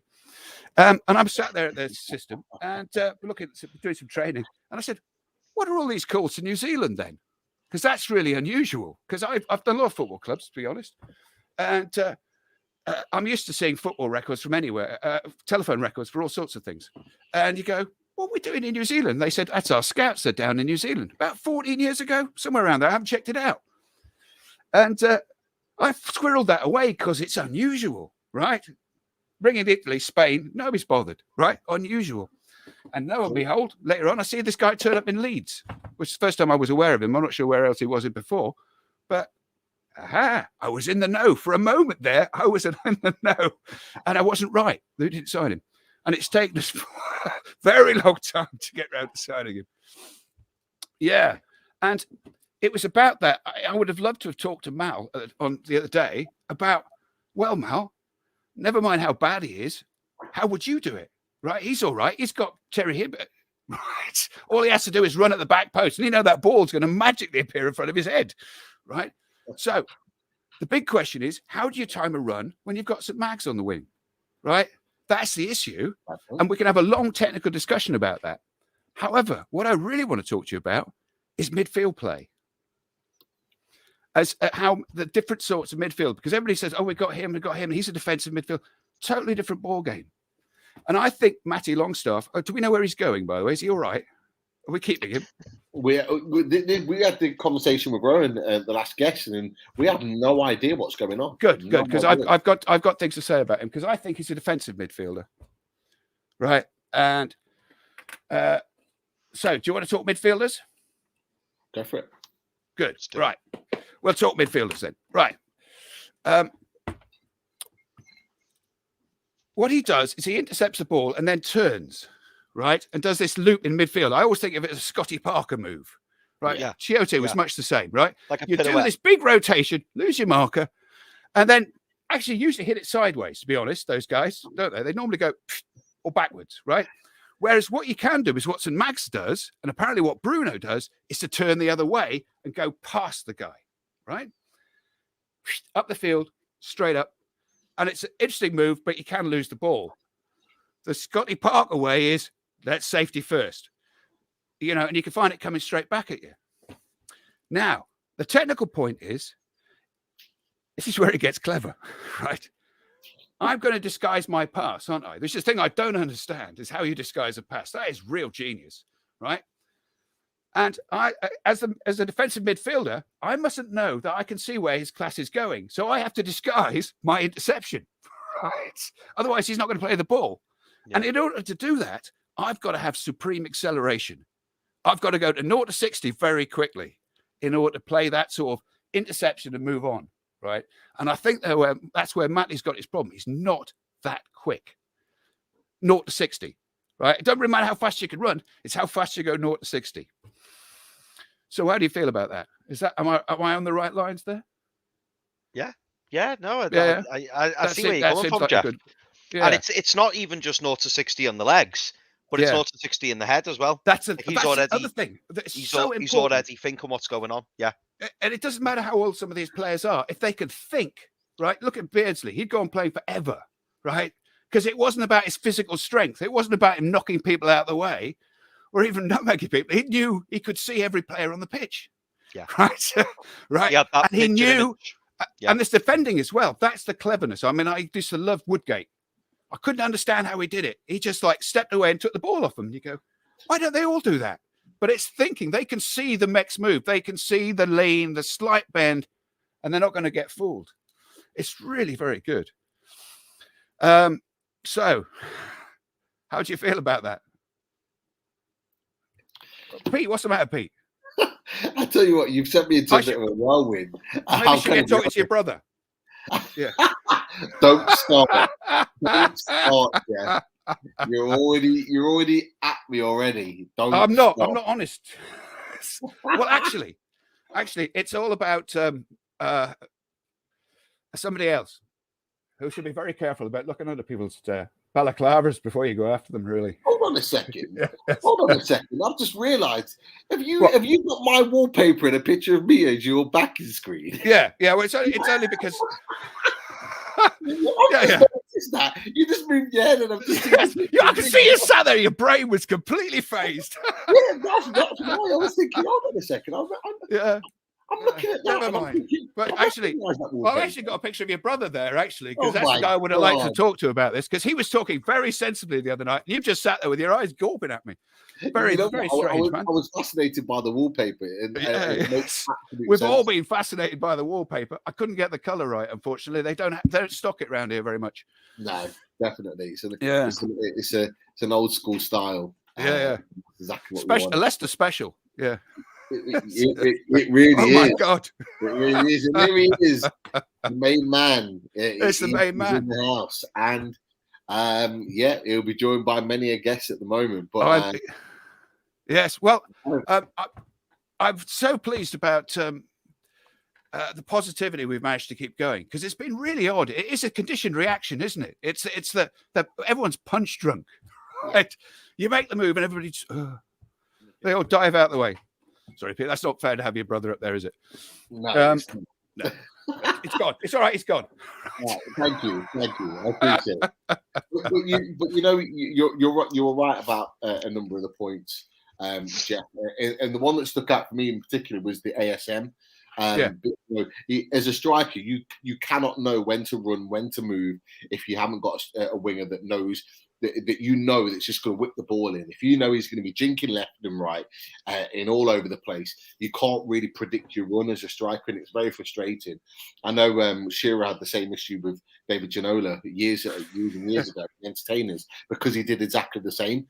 And there was a similar issue with Laurent Robert when Laurent Robert first came in, simplified his game, shifted the ball, whipped it in, and he got Shearer a ton of assists off Alan Shearer in the early 2000s. So it's a great point that you've made, and I think, you know, there was a bit of a laugh and a joke about ASM's interview with regards to the Ballon d'Or, but actually, if he's going to get anywhere near to that, this is what he needs to do. Yeah, I was going to go. A counterpoint to that would be, he was being more direct, and because I'm going back to Mal's criticism. He could see. I mean, every game you can see people are trying to put things right, and you know it takes time. You can't just train people, and it's going to be a while before everyone understands the way people run. However, just to make the point, that last season was saved by one lone signing, saved our season. Right. Much as the press would have given Steve Bruce credit for finishing 12th. Look, we finished 12th. Look what Rafa did, blah, blah, all that nonsense. He managed to time his runs, quite well. And Mags had found him quite a few times. He was the supplier, but the guy had momentum. He was running at the box, right? If you haven't got the momentum, you can't do it well. And if you're trying to square a ball, and a couple of times he's hit Murphy, the ball's just not been good enough. 6 inches, it's just, you've got to adjust your body position. You're never going to get a clean strike on it. So do you think Matt is the defensive future as a defensive player? Matty Longstaff. I mean, a genuine Scotty Parker type break up the play player? Not at Newcastle. Chris? No. Okay. Sadly, as much as I'd like him to be. Yeah. Well, you've got to see the influence of playing with better players and better manager. Yeah. I mean, I don't think you can just write these players off because they've been playing for Steve Bruce, right? And they've not had a good time of it. So another point I want to come back to then, almost my final point, because you're probably throwing me off because Steve's arrived. Keep on going, Jeff. I do like to watch you, Jeff. I do watch the show when I'm having a night off, and I do enjoy listening to you. So I've just kept quiet. I enjoy it. All right. Yes. Because I want to round this up. I've got something to say to round it off with as well. But the whole thing is that I would like to put forward that we should be treating these people as family, right? Even if some of them, like Mr. Clark, go on the naughty step occasionally, right? But they are family. They are human beings. They play for us. They've played for us for a long time. They put a lot into it. And, Clark, what's his head like at the moment? Where's his head now? Right? Hopefully, all of these players, it's going to be difficult. They've got the same problem that we have of transitioning into this new thing. It's their futures. It's their children. It's their house in Darras Hall we're looking at here. So and it's one of the things I haven't liked, because I've had a little go at you, Pete, for your smirk. Every time someone says with the richest club in the world, you see it doing it now. This huge grin comes up, and he's really good. He's the best player in France. And though I want to have a go at young Chris here, because I felt like coming around and taking the bricks out from under your car wheels, mate. If you say get rid again, I'll be, not good enough. Get rid. It's just get rid. Of who? Of who? Dubravka. Oh, get rid. We'll get another one. Right. The money's gone to your head, man. I know. It did for a small period, It's Jeff. so I agree with you. good. I agree with you. Yeah. So I need to come back down to reality. Yeah. So I sort of want to round it off. Cheers, everybody.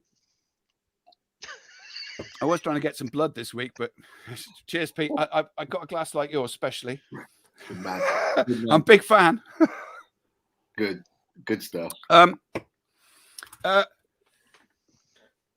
Strange enough, I come back to the fact that this carefully kept secret, that I'm an archaeologist. And strange enough, about 10, 12 years ago, I was quite briefly famous for about 15 minutes as an archaeologist, because I found Hadrian's Wall was built in timber, right? So I was on Paxman's People on BBC, and I'm ringing into Newcastle, what have you. And guess what happens? Right? You never work again. I got blackballed from the university. I ask young Steve here about what blackball means. He'll know. Right? Yeah, dude. So It's Masonic. yes. Well, you know what the expression is. He can actually explain how it works. But I haven't been working much recently. I'm not playing in bands, and we've had COVID. So I've lost all sense of community. And this is the first place I've felt welcome and a part of something. And I've got friends who I've hardly ever met. But we'll meet again in the summer. It'll be warm. It'll be warm. So you won't have to wear that coat. It'll be great. Yeah. Poor Rupert. It's terrible. Such a cruel thing to do to a bear. So one last pitch then. Right. My stuff will not be accepted till I'm dead. Right. Once I'm dead, they will go, well, maybe we should have reconsidered it. He had some good ideas. I misjudged him. So get your chance. Get down the Irish Centre and persuade somebody from the food bank. Right. Please, Tom, to book it up, and I'll come and do a show. Right. And it will be quite entertaining. And I know more about Hadrian's Wall than most people do. I'll tell you that. I've got no doubt, Jeff. Show. And no doubt. And I'll wear a shirt if you like, and I'll put lots of football references in. Okay, Hadrian and the Geordie War, because they can't cope with the fact that a local bloke, right, a dyslexic local, right, might have sussed it out. Right, we're meant to be, our job is, would you like a panini with that, sir? That's where we're seen in this thing, right? So I'll be down there at the food bank someday, doing my thing, because it's embarrassing. It's so generous, these people who come on this show and give hundreds of pounds for a T-shirt, right? And all the people here give their time so generously, and and all the sponsors. Right. Another point. One final point.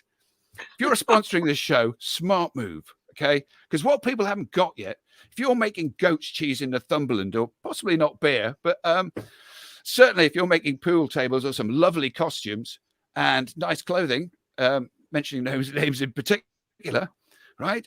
There's a huge opportunity opening up for you.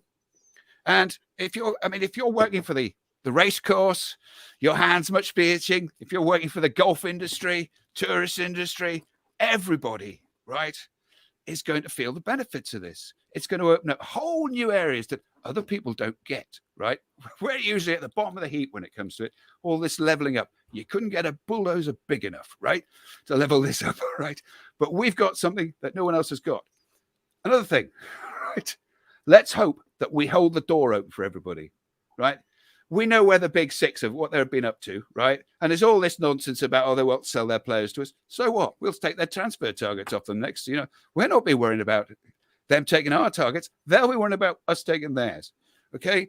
And we're going to hold the door open, hopefully, for all the other teams. There's not going to be a super league, right? And we're going to make sure that everybody, because it's now 6 plus everybody else, and we're sort of in the middle, right? 6 plus 1 and everybody else. And I hope we side with everyone else, right? And stop the little bullying bastards doing what they do to everyone, right? It's over. bye, it's over, right? Mr. Glazer, you highly geared gangsters. You know, it's not happening. Allegedly, right? Jeff. Allegedly. Yeah. It's highly geared, right? That sort of financial package hasn't got a hope against people who've got cash. They've seen the color of our money, right? Big thing. And everybody says, well, why would they sell the best player? Because they can use that money to buy somebody else. They've got plans as well, right? They'll take that. And the Premiership is full of those kleptomaniac big six have sort of sopped up a lot of English players probably to do with having to have English players in the club. And they've just sat there in the bloody training, on the bench most of the time. They want to play, and they'll come and play for us, right? Because they're not wanted where they are, because we've got better foreign players now, because we can get all the, stuff them. We'll take all the English players who don't get a game, and they'll suit us very nicely in the phase that we're in. Thank you very much, because we're not going to be playing Champions League football for a while. Hopefully, we'll concentrate on winning the league first. Right. Okay, that's me done. Thank you very much for your time, gentlemen. I love you to bits, and I love speaking to you, but we've got two other guests that are waiting in. Oh my God, sorry. So yeah. Yeah, good to share the screen with you. Yeah. Yes, thank you very much, Steve. It's a pleasure to be with you.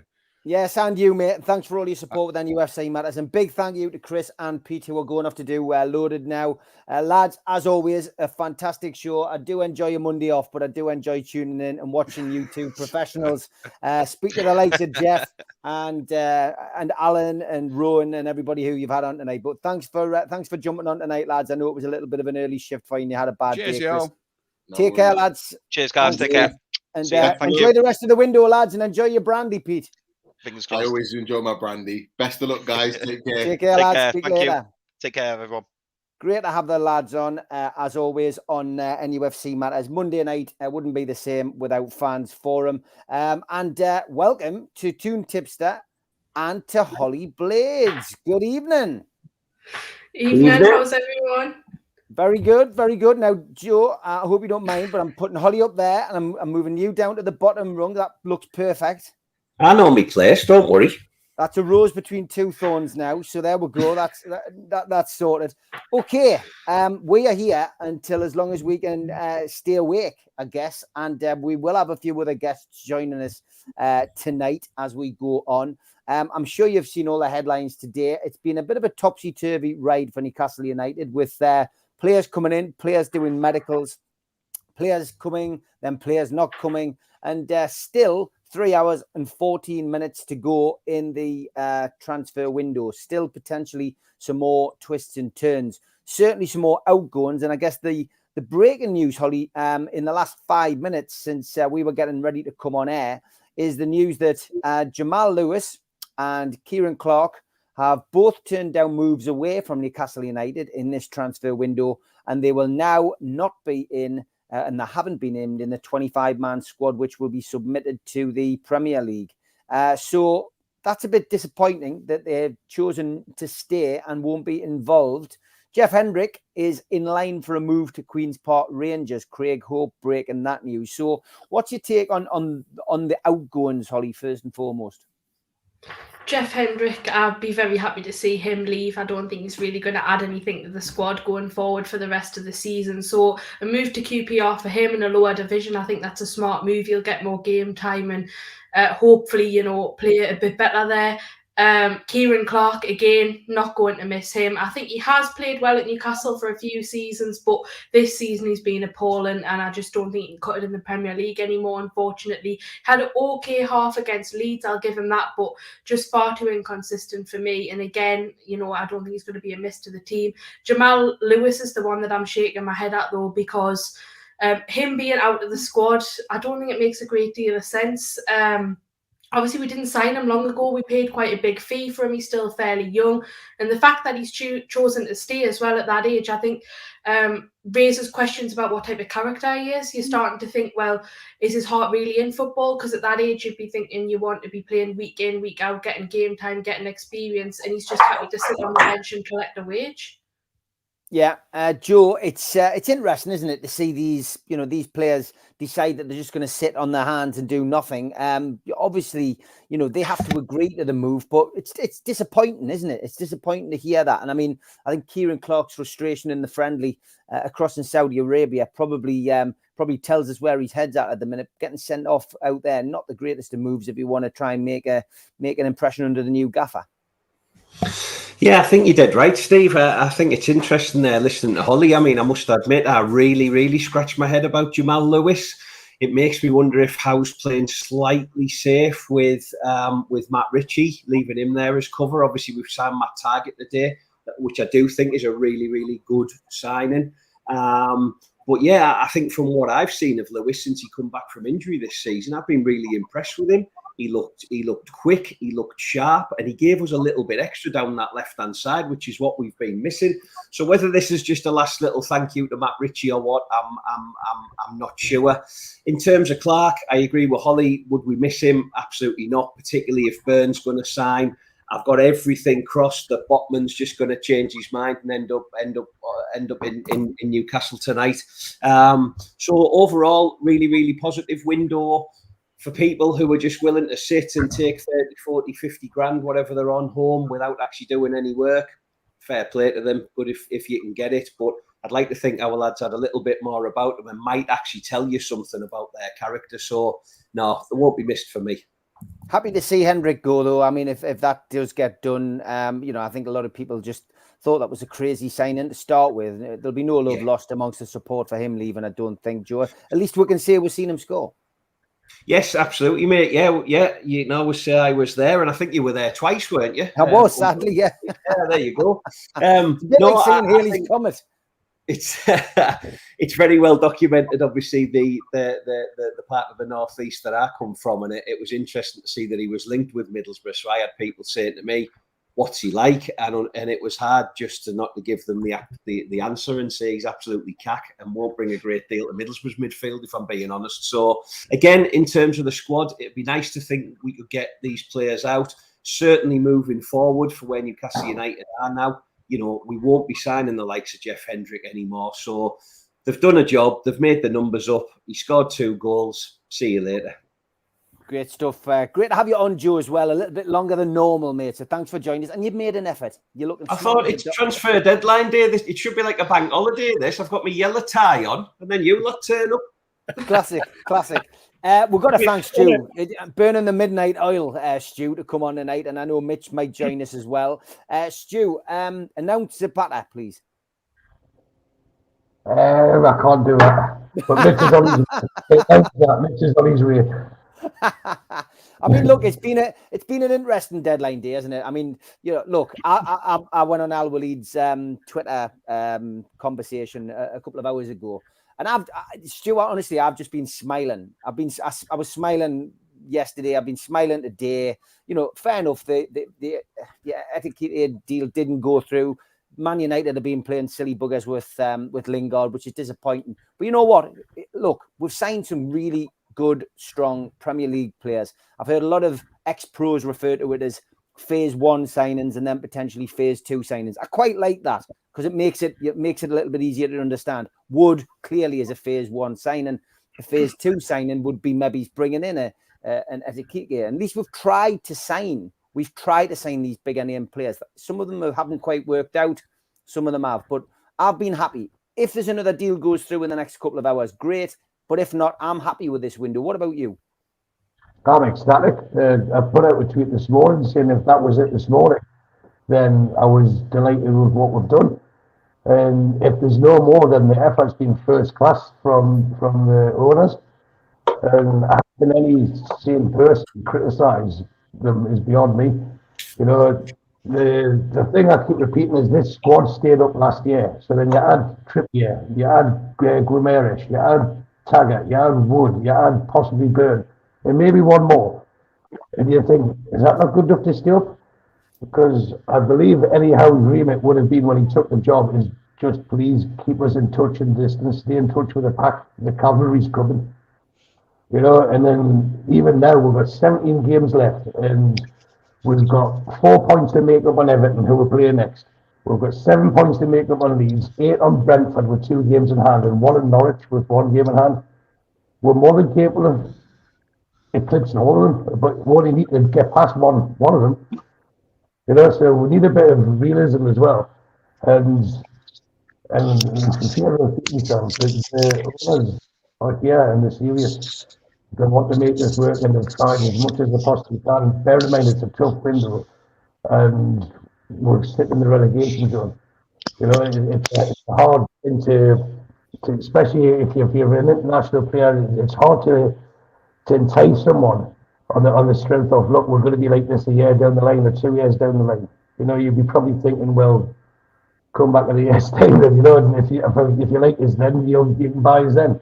So there's been a lot of persuasion put across, and you know, if you just think from where we've been, and if we don't get Lingard, which is looking unlikely at the moment, this could be a new lease of life for Willock. Because I know you and Holly were at the Leeds game, and he was showing glimpses then of returning to form, wasn't he? You know, he was better. He was better in that game, yeah, 100%. Yeah. And you think if you've got Gomes behind him, he's not going to be feeling obliged to have to sit back and play his unnatural role and chase back all the time. You know, there'll be someone mobile behind him, someone he'll have trusted and confidence, and he start making his burst in. He could finish the season strong for us as well, because we've had so many that have underperformed. So, you know, you only need 2 or 3 of them to up the game to get to the level that we know they can get to. Plus, the Trippier's already hit the ground running. But Gomes is the one for me. If he comes in and makes a difference, I believe he can. I think we'll be more than safe. We'll be come to, I would say, 13th or 14th by the end of the season. Yeah, okay, great stuff. Your mic's a little bit muffled, Stu. I'm not sure whilst it will go around the panel. You might want to go out and come back in.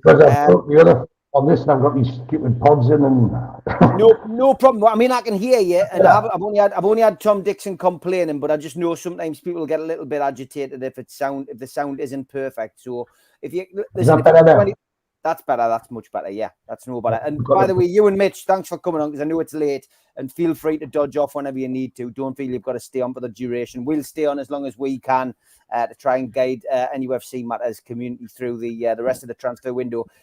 Keith Downey, in his latest tweet, basically just saying that Newcastle are going to be left with a bloated squad should they fail to loan out a few players. Space in the 25-man squad needs to be found for Bruno, for Target, and for Burn. So certain players will be left out for the remainder of the season. And obviously, we've already seen that with the announcement that Lewis, especially, won't be in the squad. That's going to happen. Do you think we'll see anybody else coming in? I mean, we know that Dele Alli is having a medical, but he's having his medical in London, we're led to believe. So that means that a deal could still be done by him. We could still hijack that deal from Everton, I guess.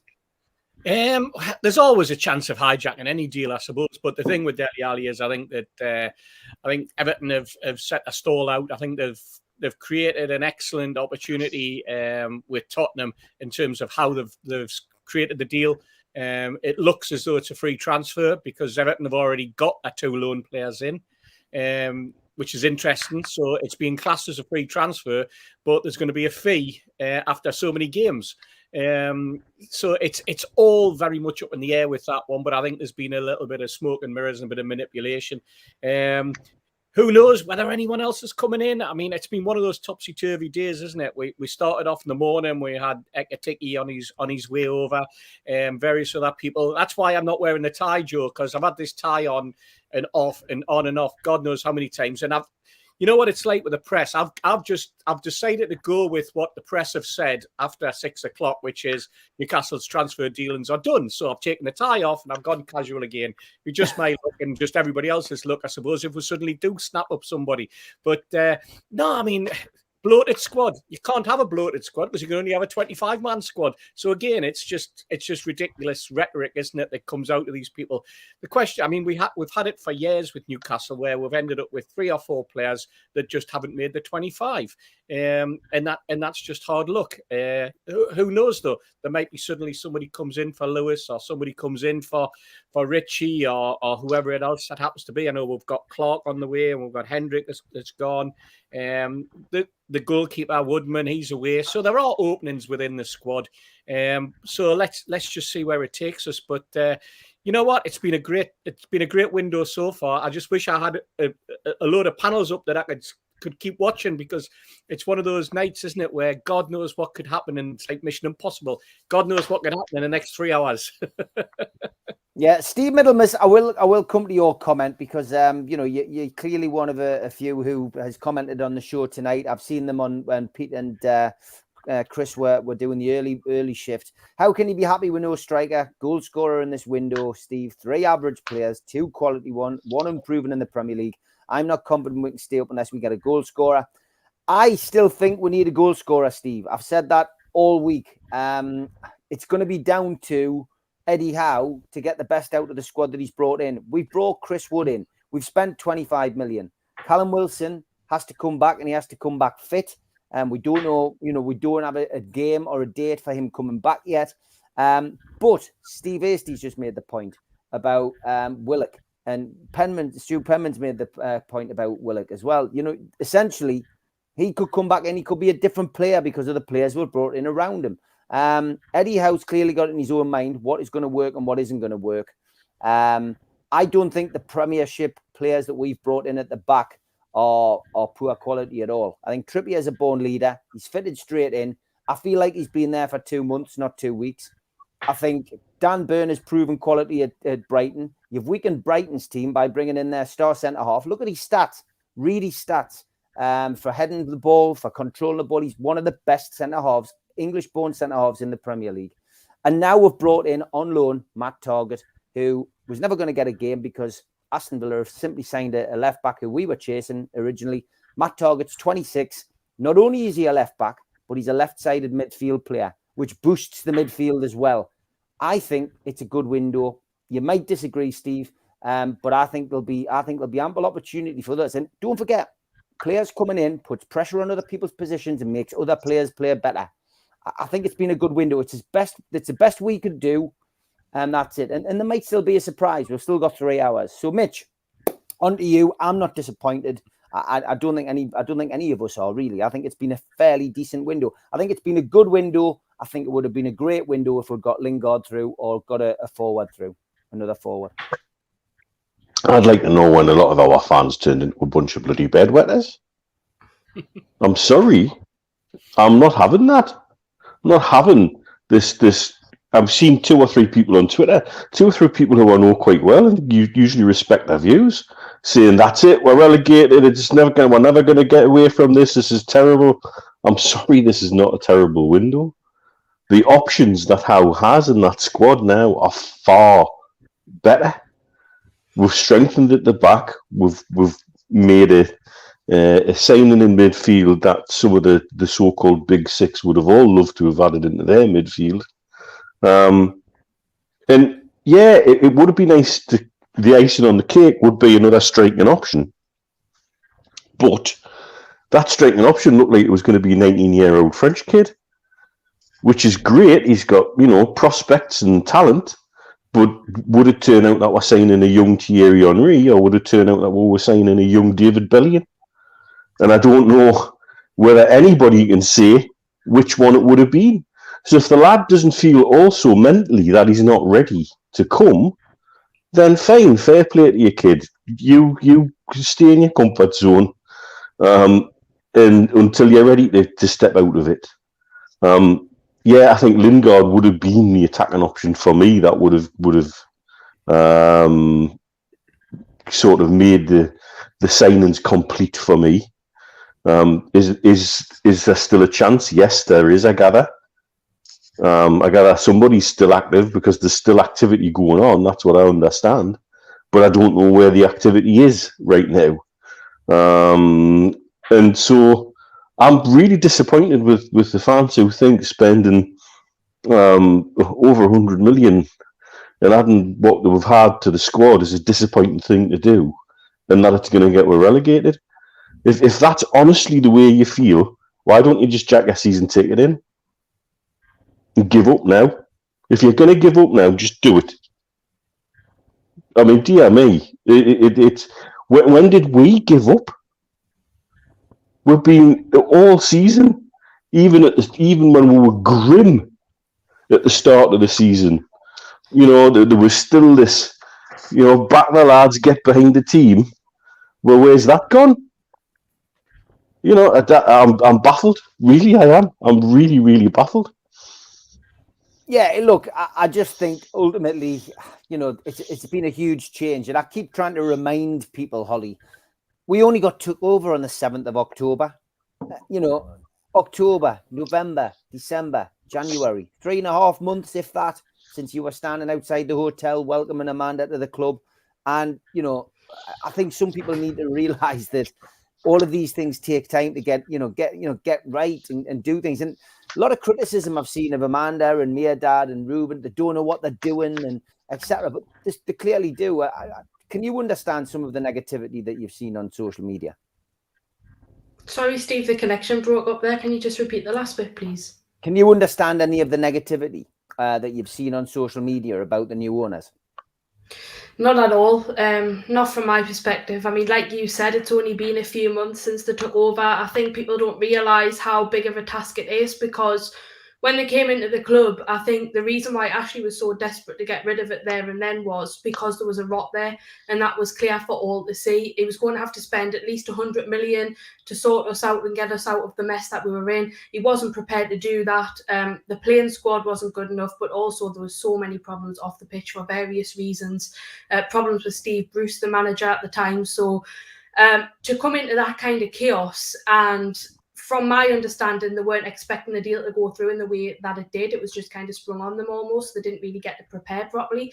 I think they've done very, very well. And, you know, next season, I think they'll be more prepared. They'll have more people in place to help with decisions. But from what they've done this season, I think they can't have done anything more. And, you know, we've got to remember where we have came from. And I think it's easy for people to get carried away. We're constantly reading things on social media. We're the richest club in the world. And it sounds great on paper, but there is a lot of problems there. And it's going to take ages to sort out, because first and foremost, we need to lay some foundations down, because there's nothing really there. There's no structure at the club to work from. So I think, we just have got to remember that this is a lot better than Ashley, and just be grateful for that. Yeah, 100%. I mean, that's it. If this had been a Mike Ashley transfer window, we wouldn't have spent £90 million. That is for certain. Lingard. Steve. Yeah, go on, Mitch. Can I just pull somebody up who said something in the comments about Target being shit? He was Aston Villa's player this season, last season. Well, there you go. I mean, look, it's all about realistic options, isn't it? That's what it is. It's all about realistic options. And some people have gone for the Mbappe level.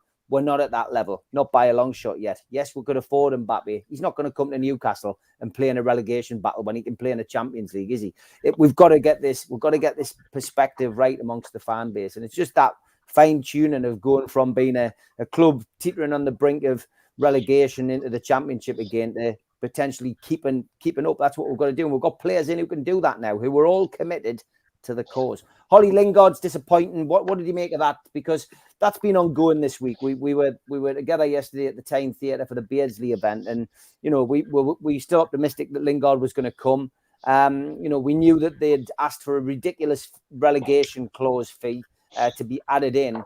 Ranić had been quoted this morning as saying that Lingard could go out on loan, and then a couple of hours ago, the news comes out from Manchester United that Lingard's not going to be allowed to leave. So it could be that they're just messing people about. It could be that they're messing Lingard about. It could be a factor that a couple of players have leaving. It could be a fact that there's a player who currently is unavailable due to a high-profile ongoing case.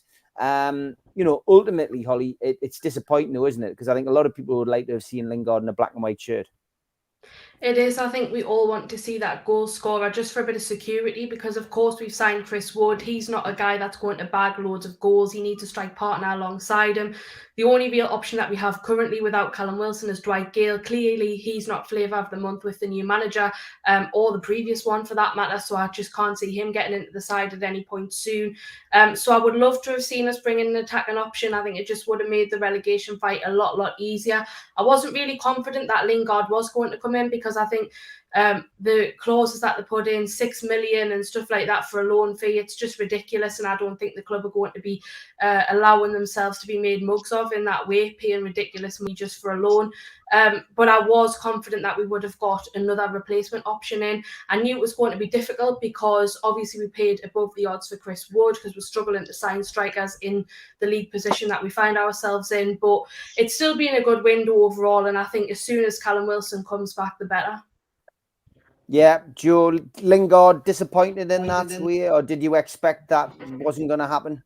Yeah, I sort of waned a little bit, Steve, actually. And obviously, as you've touched on there, I think with the developments with one of his colleagues over the last couple of days, I'm certain that's going to play some sort of part in the decision, whether to let him go or not. As we all know, Man United aren't exactly pulling up lots of trees at the moment.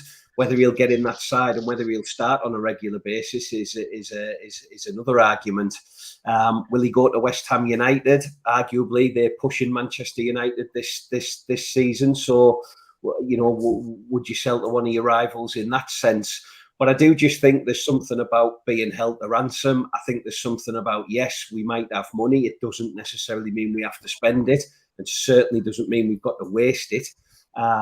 You know, so yes, I'd have liked to have seen him in. He's exactly the type of player that I enjoy watching. He's not quite the centre forward. He's not quite the central midfielder. I think he would have linked up well fantastically with Bruno. However, you know, do we want to pay over the odds? There's questions about his character. And if you look at the Dan Burns and you look at the Matt Targetts and you look at the Chris Woods, Eddie Howe and the football club are talking about character, and they're talking about type of lad that they want to sign. And if it means that you've got you've got to sacrifice that extra little bit of quality in terms of getting the right mix in, I'm all for that. And I think the other thing, even the fact that we're having a conversation about players like Jesse Lingard, so you talk about where this football club's come since October the 7th, you know, I was delighted that we got the windows clean, as you remember, and now we're talking about Jesse Lingard. You know, we've just signed a £35 million Brazilian international. So I'm not entirely sure what people are expecting or what they want. We were never signing Mbappe, and I think it's ridiculous to think so. Maybe we can do this again in 3 seasons' time, and maybe we will be waiting for him to sign. But I'm over the moon with this transfer window. We've got some great lads. We've definitely made the team better. We've certainly made the squad better. So, you know, how much more could we ask for? Yeah, we couldn't ask for any more. Definitely not. It's a memorable window since the KK days, says Tim Cairns. I've got to agree. Yeah, you're nodding your head, Stu, and it is. It's, you know, we haven't been able to talk about a transfer window. I mean, we couldn't have done a program like this last January. No, to follow on what Holly said, the squad was their priority, which shouldn't have happened. And they've set about the business in the best possible way to do it. And there's someone who hasn't been mentioned at all today, but to me it's quite telling that Kieran Clark's been told that he's not going to get a squad number. That has to tell you that Fernandes is fit and ready to play again. And will that not boost the defence? And we have been making goals, like you say, but we have been too immobile in midfield. All these problems have been addressed, which will allow the forward players to get forward instead of playing in alien positions.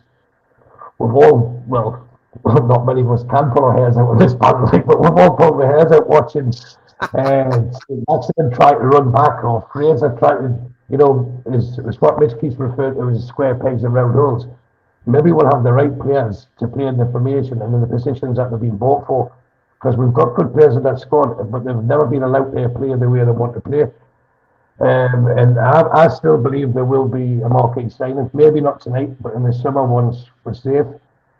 But we have to cast our eyes at Old Trafford and just be careful and be wary of the pitfalls, because love them or hate them, or Solskjaer have them as a club, you know, they were a team, the dressing room united. Even managed to handle the Pogba issue, the ego with Pogba. Then Ronaldo's come in and it's clearly divided that dressing room, and they're a wreck. And long may that continue, because I'd love to be passing them on the way in the next year or two.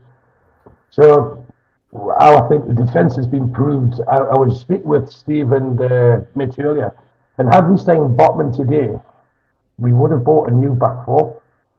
You know, people are saying the defence was the problem with, you know, we've leaked that many goals this season. You know, you can make stats do what you want, but the defence is only as good as the midfield in front of them, and we've improved the midfield. You know, so I agree that there's a case for a forward line, but you can only buy who's available. And Rome wasn't built in a day. We have enough forwards there. Fraser's capable of chipping in with goals if he's playing in the right position. St. Maximin can be. If he doesn't have we know he hasn't got the discipline to chase back, but given the freedom that he's been allowed in the past, you'll see a different St. Maximin. Willock can be unleashed. Maybe even Almiron could improve, or at least he's going to be willing legs off the bench until the season ends. You know, the squad that we've got now, we all know it's going to be different to this time next year and every year after, and it's only going to grow one way, and that's going to be better for us. So we also have to be careful of trying to make too many changes. You know, it's not realistic to expect to get the Mbappes or change like 7 or 8 people out of the team that played against Leeds and put the same people in against Everton. But I was watching the Sky Sports View before, and hearing Danny van de Beek said he's looking to show the Everton fans how good he is. Well, I'm looking forward to him get his arse handed to him by Guimaraes on a week on Tuesday, because we've got a better player than Everton have, and you know, as I mentioned before, we've beat them with 1 point behind them. Who's going to be twitching? Us or them? We're on the ascendancy. There's a feel-good factor here, and only us as fans can spoil that feel-good factor by being too demanding, by being too petulant, by being too. I'm trying not to swear, but by, you know, they say we want this, we want this, we want this now. Just look what we've done. Name another club in this league that's had a better window than Newcastle United. And when was the last time anyone could have said that? We've had the best window of the whole Premier League. We've improved remarkably from where we were. And where we were was only a couple of points away from safety. How can anyone not be optimistic? That's our thought. No, it's a good rant, and it's right as well. Steve, I mean, I think we all agree, don't we? And I mean, I can see NUFC TV getting a little bit of stick in the chat. Look, NUFC TV is a regular contributor on here, always comes on, has a chat, is always decent to people. There are some people who are quite pessimistic, and I can understand that. Holly has been pessimistic for the last few months, said that we're going to go down, etc. You know, and there's nothing wrong with being a realist and pessimistic. And you know, some of us have supported Newcastle for a long time, and we all know what it's like. This is something a little bit different, isn't it? It's a little bit new. You know, it's something we haven't seen as a supporter since the 90s. But you know, look, Steve, I can understand that some people aren't going to be 100% convinced, and the proof of the pudding, as they say, is in the eating.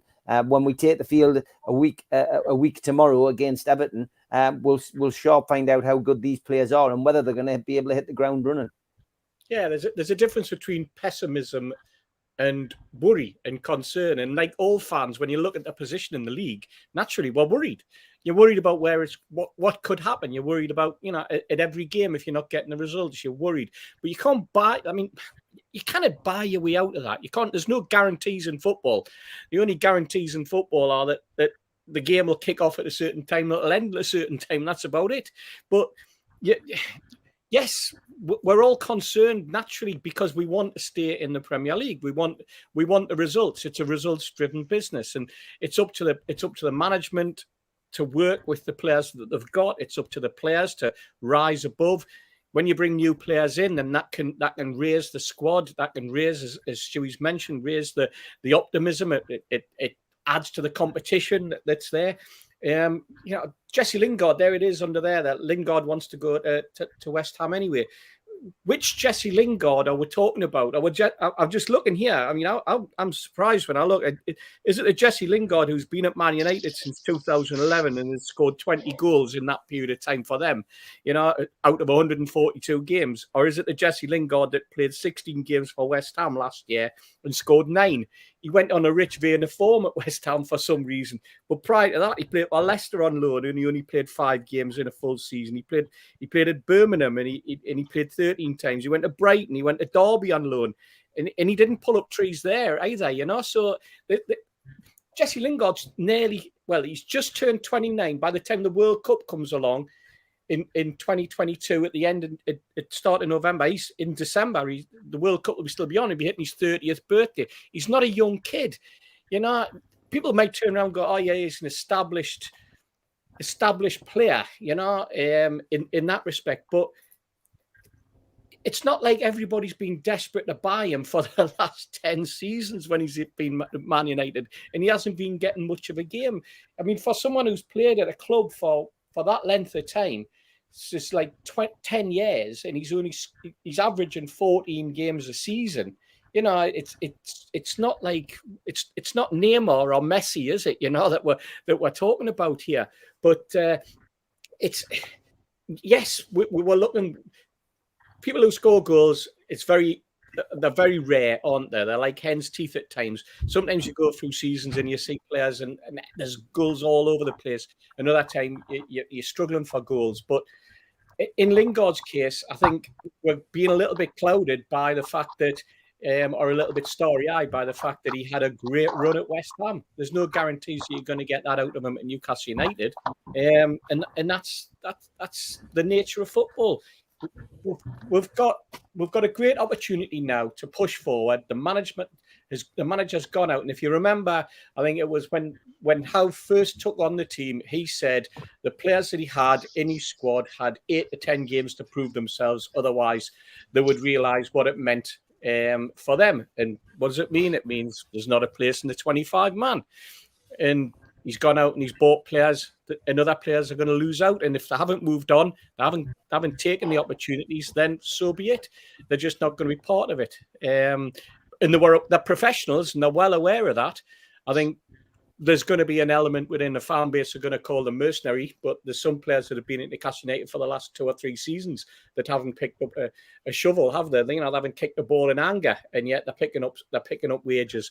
And if we want to go down that route and we start wanting to slag players off for that, then we could be here all night. Yeah, he's there. We're not allowed to swear. Danny Byrne, says Chris C. That's another song for our collection, Holly. Mitch, you're folding your arms and looking a bit cross. Nah. This running backwards and forwards with you and Steve. You did. Well, no, I can. Well, yeah. Well, I'm sorry, but that is my opinion. It's not just him. Yeah. And you want to have a comeback at us by saying something like that? Come back with something constructive about how you feel about the signings and about where is this going to go? We're infinitely better than we were at the start of this window, and we're now only a couple of points away from being out of the relegation zone. This window would have been much easier if we weren't in the relegation zone. Some of the persuading that they've probably had to do wouldn't have been needed. Some of the deals where they've been messed around wouldn't have probably happened as much. I think they've done well to get the deals together that they've done. The other thing that I think, and I get this, that people are concerned about is there's still no timeline on Wilson's return. But that comes back to another thing that I've said on Matters shows many times, that the way they report injuries in the Premier League is rubbish. They should be obligated to report what the injury actually is in terms of sports injury designations. And then people would have a better idea about when people are more likely to be fit or not. Oh, he's got a nasty calf injury. It's a bad one. It's a mild one. They mean nothing. If Callum Wilson... There's a huge difference from a grade 1 calf to a grade 2 to a grade 3. The differences are exponential. And so therefore your return timelines are very, very different. we get none of that information. There's no clarity on the injuries. Even when you go to some of the sports injury websites, and there's some good ones, the Premier League doesn't obligate them to record it the same way. In the same way, FIFA doesn't obligate national teams to record certain injuries, which is just a joke. And that's why the concussion protocol's all over the place, but I'm going off on a tangent again. And so I get that is a concern because we've got no clear timeline on Wilson's return. And I also get the argument, and I get these arguments and I get these concerns, but to then tack on the end of it, that's it, we're going down, in my opinion, is frankly ridiculous. And I've seen that. I've seen that on Twitter tonight. But if we had another striker to offer an option to rotate with Wilson, because I think it's clear now, if you look at his record and, you know, from our experience of having him in our squad, he doesn't do well in terms of how many games he misses a season. So he needs managed. And we're talking about managing players in a squad that's been atrociously managed for the last God knows how many years. And so it's no wonder that they've had to put the effort in to sign some of the players they've had because of the squad management. You come to Man United, we were talking about earlier, they're in the position they're in from a few seasons of atrocious squad management. And it's just that's the position we can't let ourselves get into, no matter how much money they want to throw at it. And it may be that Wilson's not that far away, and so they're not that urgently in need of a striker as perhaps it may seem to be. That said, I know they are still active right now, and I think if an opportunity comes, they will take it. Because it's clear they wanted to add another striking option if possible. But like I say, I'm not too disappointed that it's not the young French kid, just because of his age and he's an unknown quantity. I'd rather in this window they spent again, if they're going to bring a striker in, someone who was a bit more of a known quantity. You knew what you were getting for your money, be it a loan fee, and that's why adding Lingard in as a sort of playing off the striker gives an attacking option, and he's a bit more of a known quantity. And I would be comfortable in terms of striking options if he was added to the squad as well. So it's obvious that it's been in their mind, but the way Man United have behaved over the transfer seems to be utterly atrocious.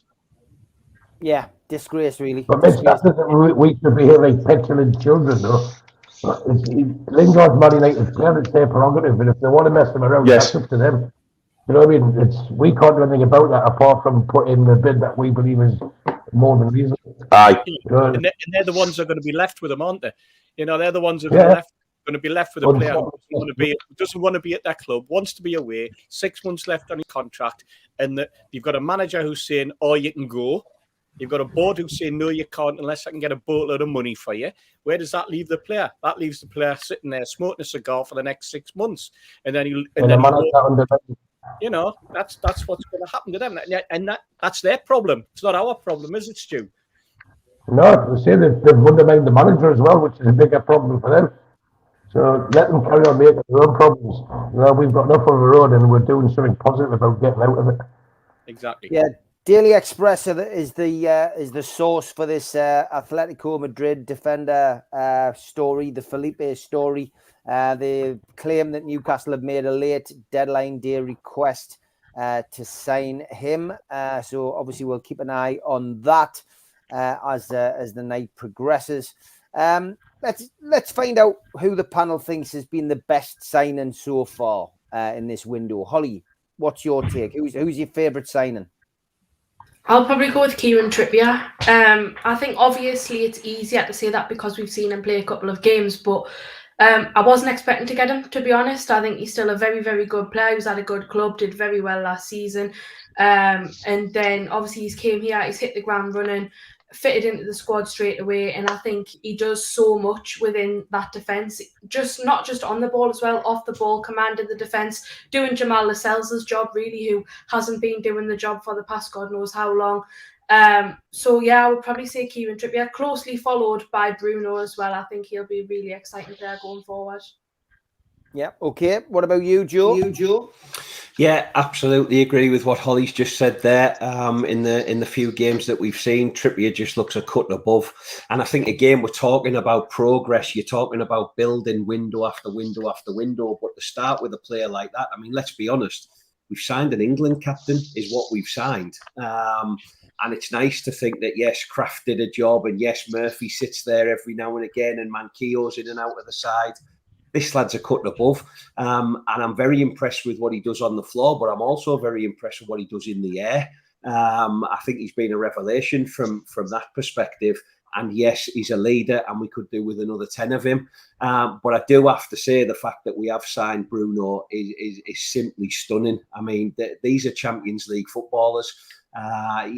Trippier won the league last year with Atleti and was player of the season, and Bruno plays for Lyon and is pulling trees up and he's on the verge or if not starting for Brazil. So yeah, I've got to say Trippier just because we've seen him, but like Holly, Bruno's going to be the man. I have absolutely no doubt about that. Okay, what about you, Stu? Gomes, and I can't say I knew much about the guy 2 weeks ago, but as I said on the show last Wednesday, the more I read about it, the more I watch, the more I listen to other people's opinions who have watched the guy. You can only be impressed, and also the fume that's coming from other clubs, especially Arsenal. You know that it should have been them and the entitlement. But I think each signing has been astute, and you can tell that Eddie Howe signings. Wood has weakened a relegation rival.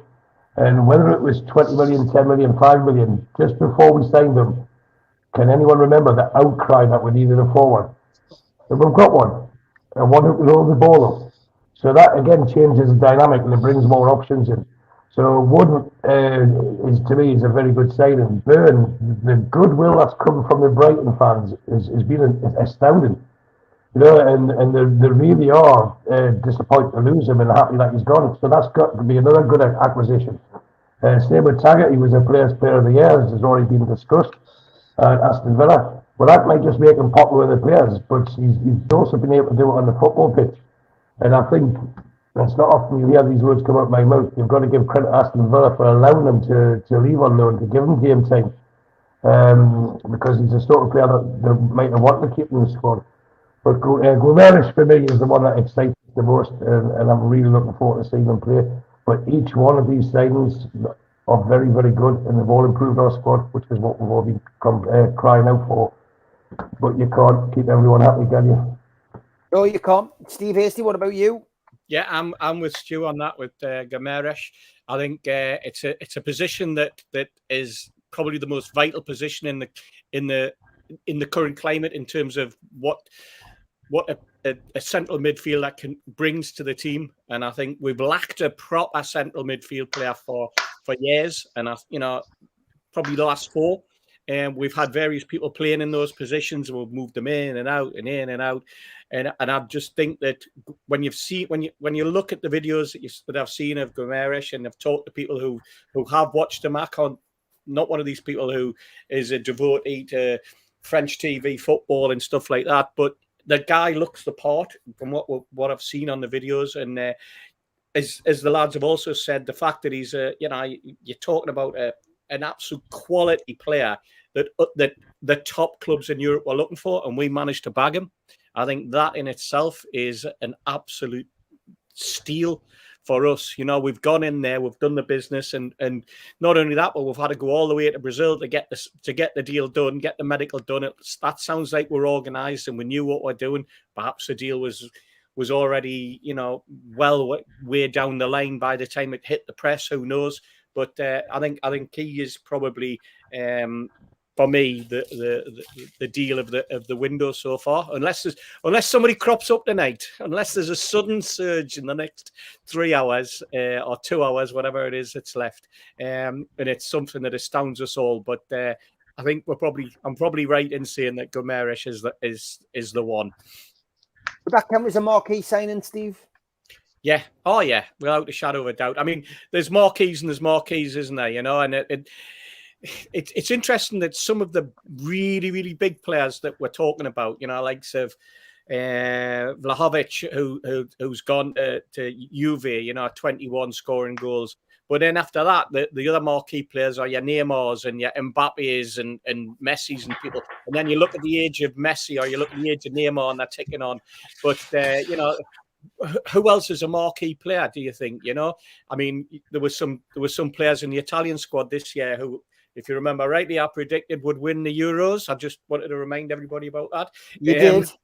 And I have reminded you on numerous occasions since as well. But there were players in that squad that I thought would be, and they're injured. They're not available. You know, Chiesa, people like that, you know, that you'd think this is where you might be heading. So I think we've done it really well. I think the window's gone really well. You mentioned Burn there, Stu, before. If that deal gets sorted tonight and we've got a quality centre-half, someone who's hard as nails, someone who can read the game and looks athletic and can give us that balance that's been missing at the back, all well and good. Trippier, well, we know what we're getting with Trippier, and I think from what we've seen is we know that he's quality. And, I mean, Mitch has summed up Matt Targett, player of the season at Aston Villa last year. So, you know, great signings, but for me, Guimaraes is absolute top quality. Okay, Mitch, what about you before I bring in our next guest?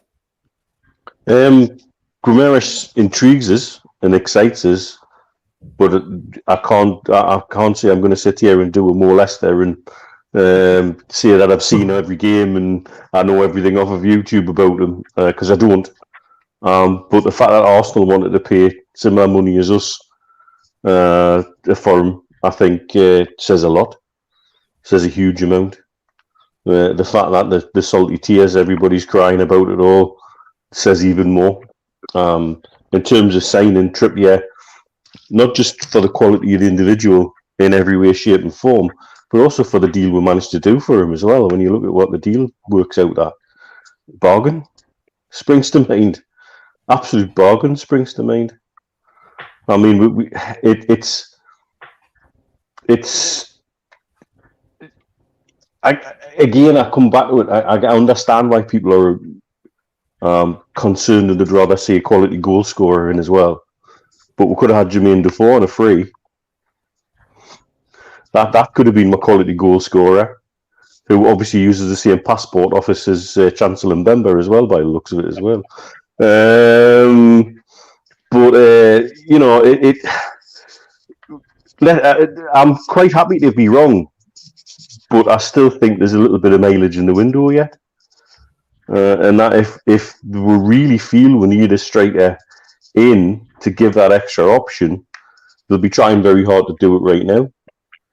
But of the ones we've definitely got, Trippier all day long.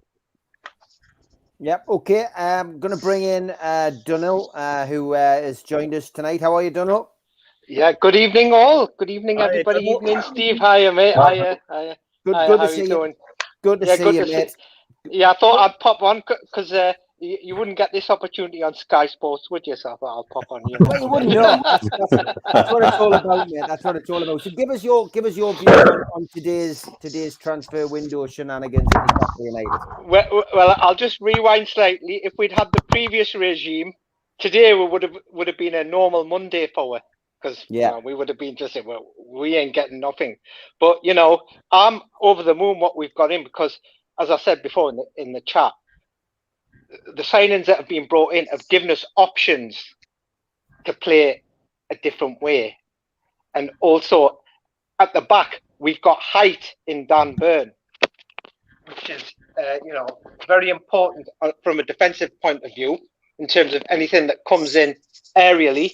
And also at the other end for corners and set pieces, you know, that height going to frighten opposition defences. And going back to Trippier, one thing I did notice in the Cambridge game, how he didn't have obviously the armband on, but he was talking to the players, marshalling them. You go there, talk it, giving it the verbals. And we've got and one thing we've been lacking, we've been crying out for, is leadership. We've got leadership with Trippier. And obviously, La Liga experience. I'm very excited by this. Was it Bruno?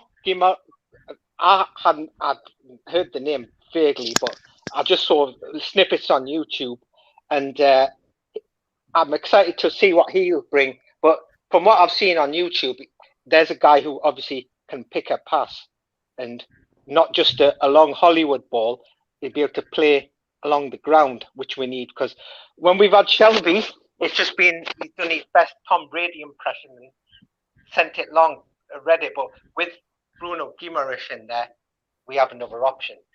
Yeah, okay, we ain't got the prolific goal scorer that we wanted, but January window is a very tough window, as we've all seen for the last few years. You ain't going to get, clubs aren't going to sell their best players to you straight away. I would regard January transfer window as football's equivalent of supermarket trolley dash in some way, isn't it? But enjoy it. Enjoy it. This is the first window we've had in 14 years which we can enjoy, which we've been excited about, not just, and Keith Downey, has obviously put in a good shift as well at the training ground, instead of going home early. But yeah. He has normally left with very little to say. Mitch, we're going to let you go because I know it's 12 there and you've got catch you later. Tomorrow, mate. But thanks for jumping on, mate. Take care. No bother. Take care, everyone. Take care, Mitch. Yeah. Good stuff. Good to see Mitch. But yeah, I mean, Holly, somebody asking you a question there. Is there a player you'd like before deadline other than Lingard? Is there anybody else who you would like to see come in? We're getting linked with a lot from some fairly unreliable sources, it has to be said. I wouldn't take any of these for for serious suggestions, but is there anybody else out there who you'd like to see? I mean, Zapata keeps getting mentioned as a potential. I've seen a lot of people talking about him. I mean, clearly lots of people would love to see another striker come in. Yeah, I would like to see Zapata sign. I think it's 5.5 million apparently is the fee for him. So on loan, of course. So I think that's reasonable. I would probably pay it, to be honest, because I think he is a good player that would improve us. But apart from that, honestly, I'm so lost off with everyone we've been linked to today. Like, it's just been a bit crazy. But yeah, I definitely think we need to bring in another striker. It's just a question of who, because like I mentioned previously, we're obviously not going to get someone who's, scoring 20 a season in the current position we find ourselves in. And then we have made attempts for other strikers who clearly aren't going to come here anytime soon. Would have liked to have seen Dali Ali. I believe he's off to another club now. I might have read West Ham or something, so a bit disappointed in that. But yeah, just a striker, and I'd pretty much take anyone that's proven, to be honest. Yeah, I'm the same. Joe, I mean, anybody who you'd like to bring in?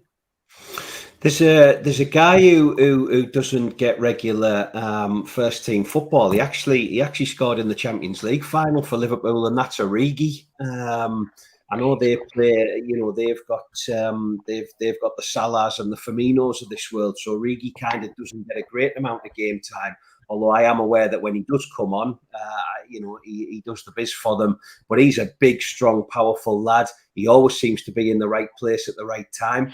I think what I would love to see, and I know, ironically, and I'm not talking about him, but mentioning someone like Jermaine Defoe, someone who's just going to hang around that 6-yard box and just be there. And I think particularly with the likes of Bruno, particularly with ASM, Fraser delivers a decent ball. We've got Trippier firing him in now and hopefully target from the other side. I'd just like to see Chris Wood there on the edge of the 18-yard line, getting the ball under control, laying it off, and then bang, a fox in the box. So I can't really think. I've heard of this Zapata. If I'm being honest, I know he's playing really well and is scoring goals in Serie A. It doesn't look like we're going to get the young kid from Remy now, who we were linked with earlier. And again, is a 19-year-old striker something that we really want to be looking at? I noticed yesterday we were actually linked with Dominic Calvert-Lewin, which I just thought was comical. I can't see Everton letting players like that go. So other than going through squad lists, you know, if Man City got a striker that could loan us, if Chelsea got a striker, but again, we're going back to that argument of depending on how much damage was done throughout this whole Big Six and everything we fought for and went through, are they going to do us any favours? I'm not sure. But if I could ask for a favour, I think it'd be Origi from Liverpool. Okay. Donald, anybody you'd like to particularly see come through the door now that we've been linked with?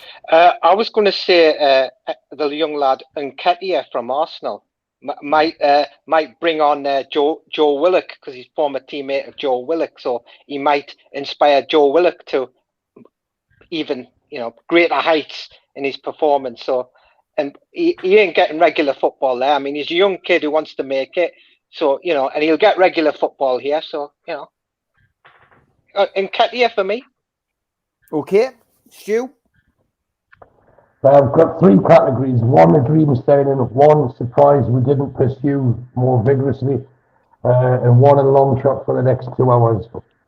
So the first dream signing, which will never happen, but I'd love us to have, I'd love to see them black and white stripes, is Phil Foden.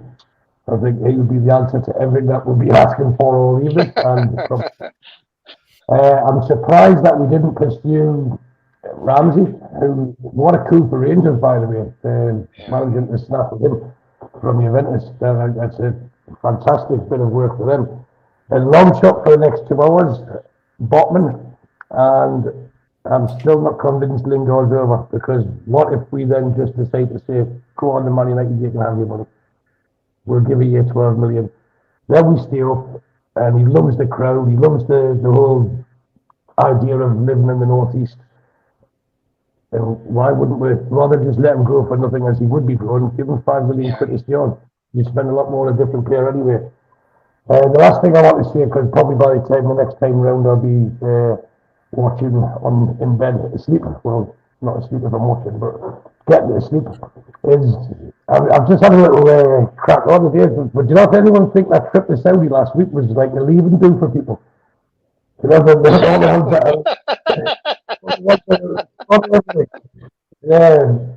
there's still space because Hayden's not fit, and he's not going to be fit for at least another month or so.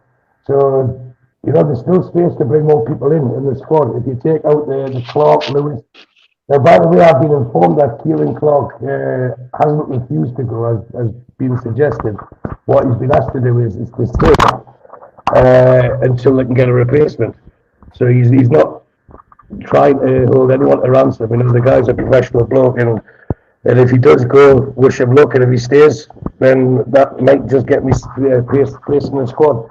But then if he is gone, Lewis is gone, Hendrick, Woodman, you've got Fernandez come back in, who was already in the squad. You've got, you know what I mean, the space has been made available for these new signings, so that to me there's still at least one more space if you take Hayden into account. He's not going to be kicking the ball in anger for the next 4 to 6 weeks anyway.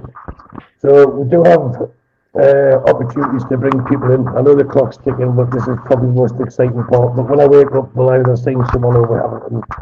That's going to be the same. At least I know most years I know what the answer is.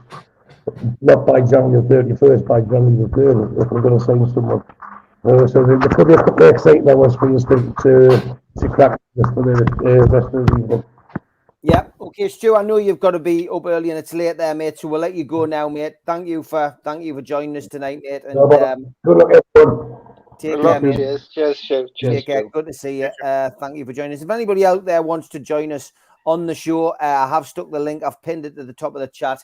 Come and let us know what you feel the transfer window has been like for Newcastle United. Are you happy with it? Are you one of those people who isn't happy, feels that we're still going to struggle because we haven't brought in another goal scorer?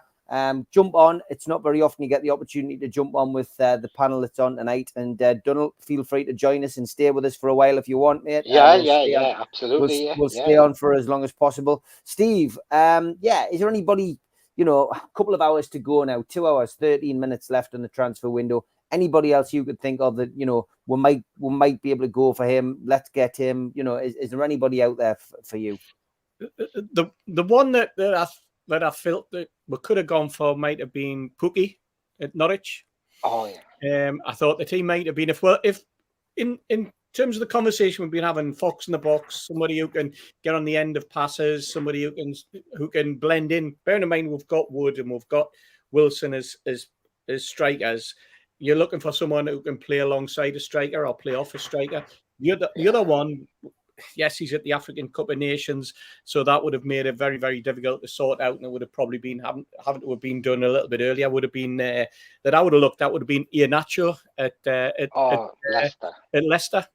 I thought that they've you look at them, they've got Daka now who they've been playing ahead of him, and for me, he would have been a very, very good acquisition for us, and who knows, in the future it might be somebody that we would go for. But they're two players that when I look around and you're thinking, yes, you're always looking for something from left field, aren't you? And everybody's going to go to Europe and everybody's going to look at European players and this type of thing. But I'm looking like closer to home and just thinking of players that I know have been able to put the ball in the net in the Premiership. And those were the two players that came to mind for me. Whether they would have been available or whether we could have done a deal, certainly I very much doubt in the last 3 days we could have pulled something together. Maybe he's Pukki, you could have, but they're two players for me that could have done the business for us, Steve, in terms of blending in, getting goals, and being around not necessarily for that long, but certainly do. You're looking at 2 years, that you would get out of them. And who may suddenly turn into 3, 4, 5 year players. You're not too sure, but in short term, they are two players that I thought probably wouldn't cost too much money, but would benefit us. Yeah. Okay. Holly, I mean, we haven't had a director of football. We haven't had a chief executive. Again, we've seen a lot of experts on social media criticize the club for not getting those people in place. On a scale of 1 to 10, 1 being awful, 10 being good, how do you judge, me, Dad, Jamie and Amanda and PIF on the business in this window?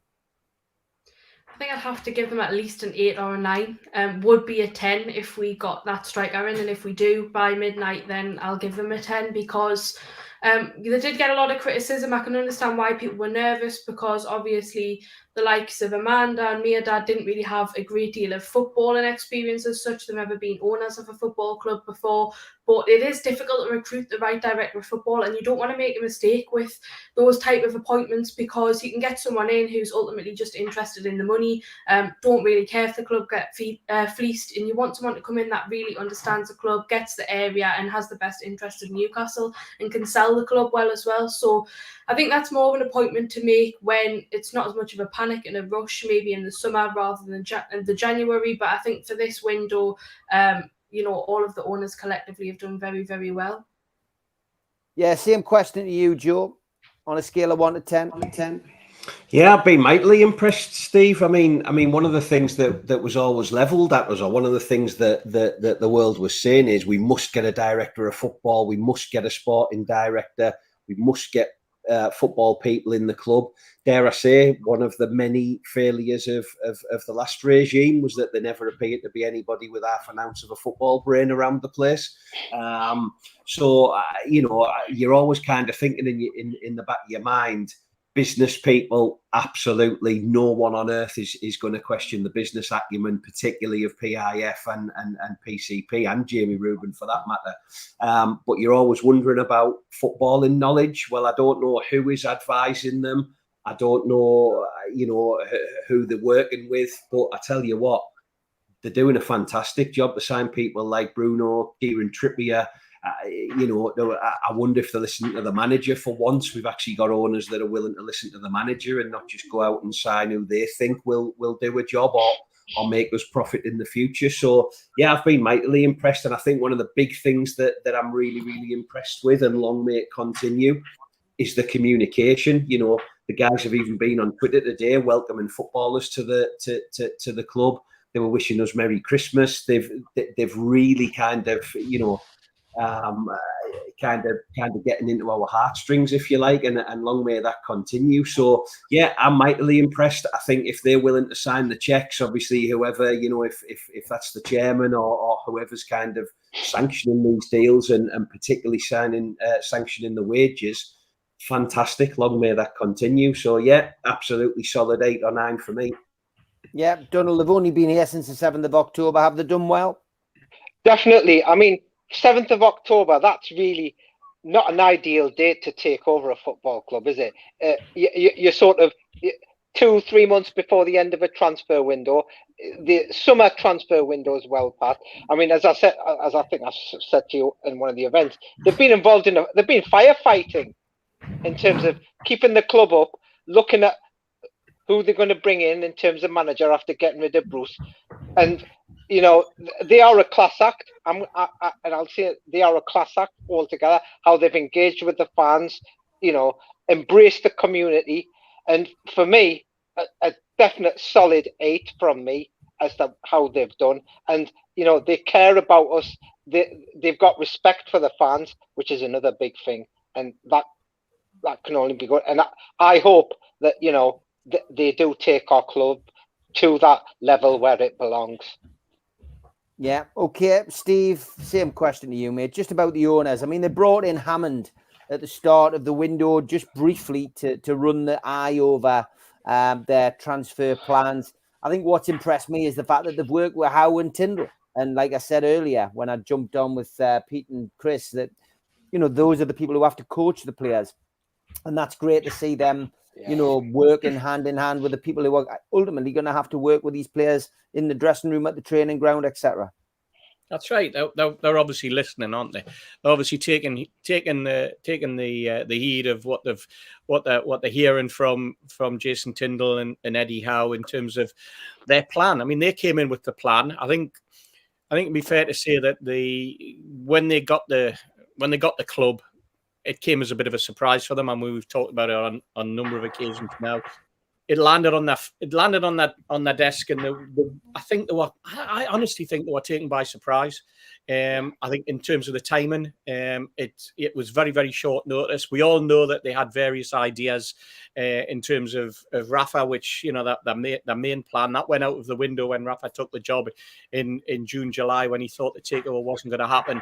It then dragged on all the way through September, and I think they were also sidetracked by the thought that it was going to go to arbitration in the January, which would have been happening and probably coming to an end around about now.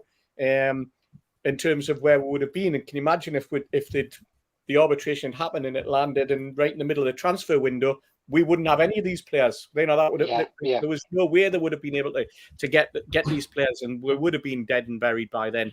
So I think it took them by surprise, and because of that, they've listened to Eddie Howe, they've listened to Jason Tyndall, they've taken on board the plans that Steve Nixon's always had, because the way that the transfer system operated in the past was they were always looking 2 and 3 transfer windows on. That's the way that it was designed. That's the way most clubs do, and it's ever evolving, and people are coming in and coming out, and they have a hierarchy, if you like, and as players' forms drop off, then that player is no longer on the scale, if you like, in terms of being watched, or he's not a number 1 target or number 2. He drifts away.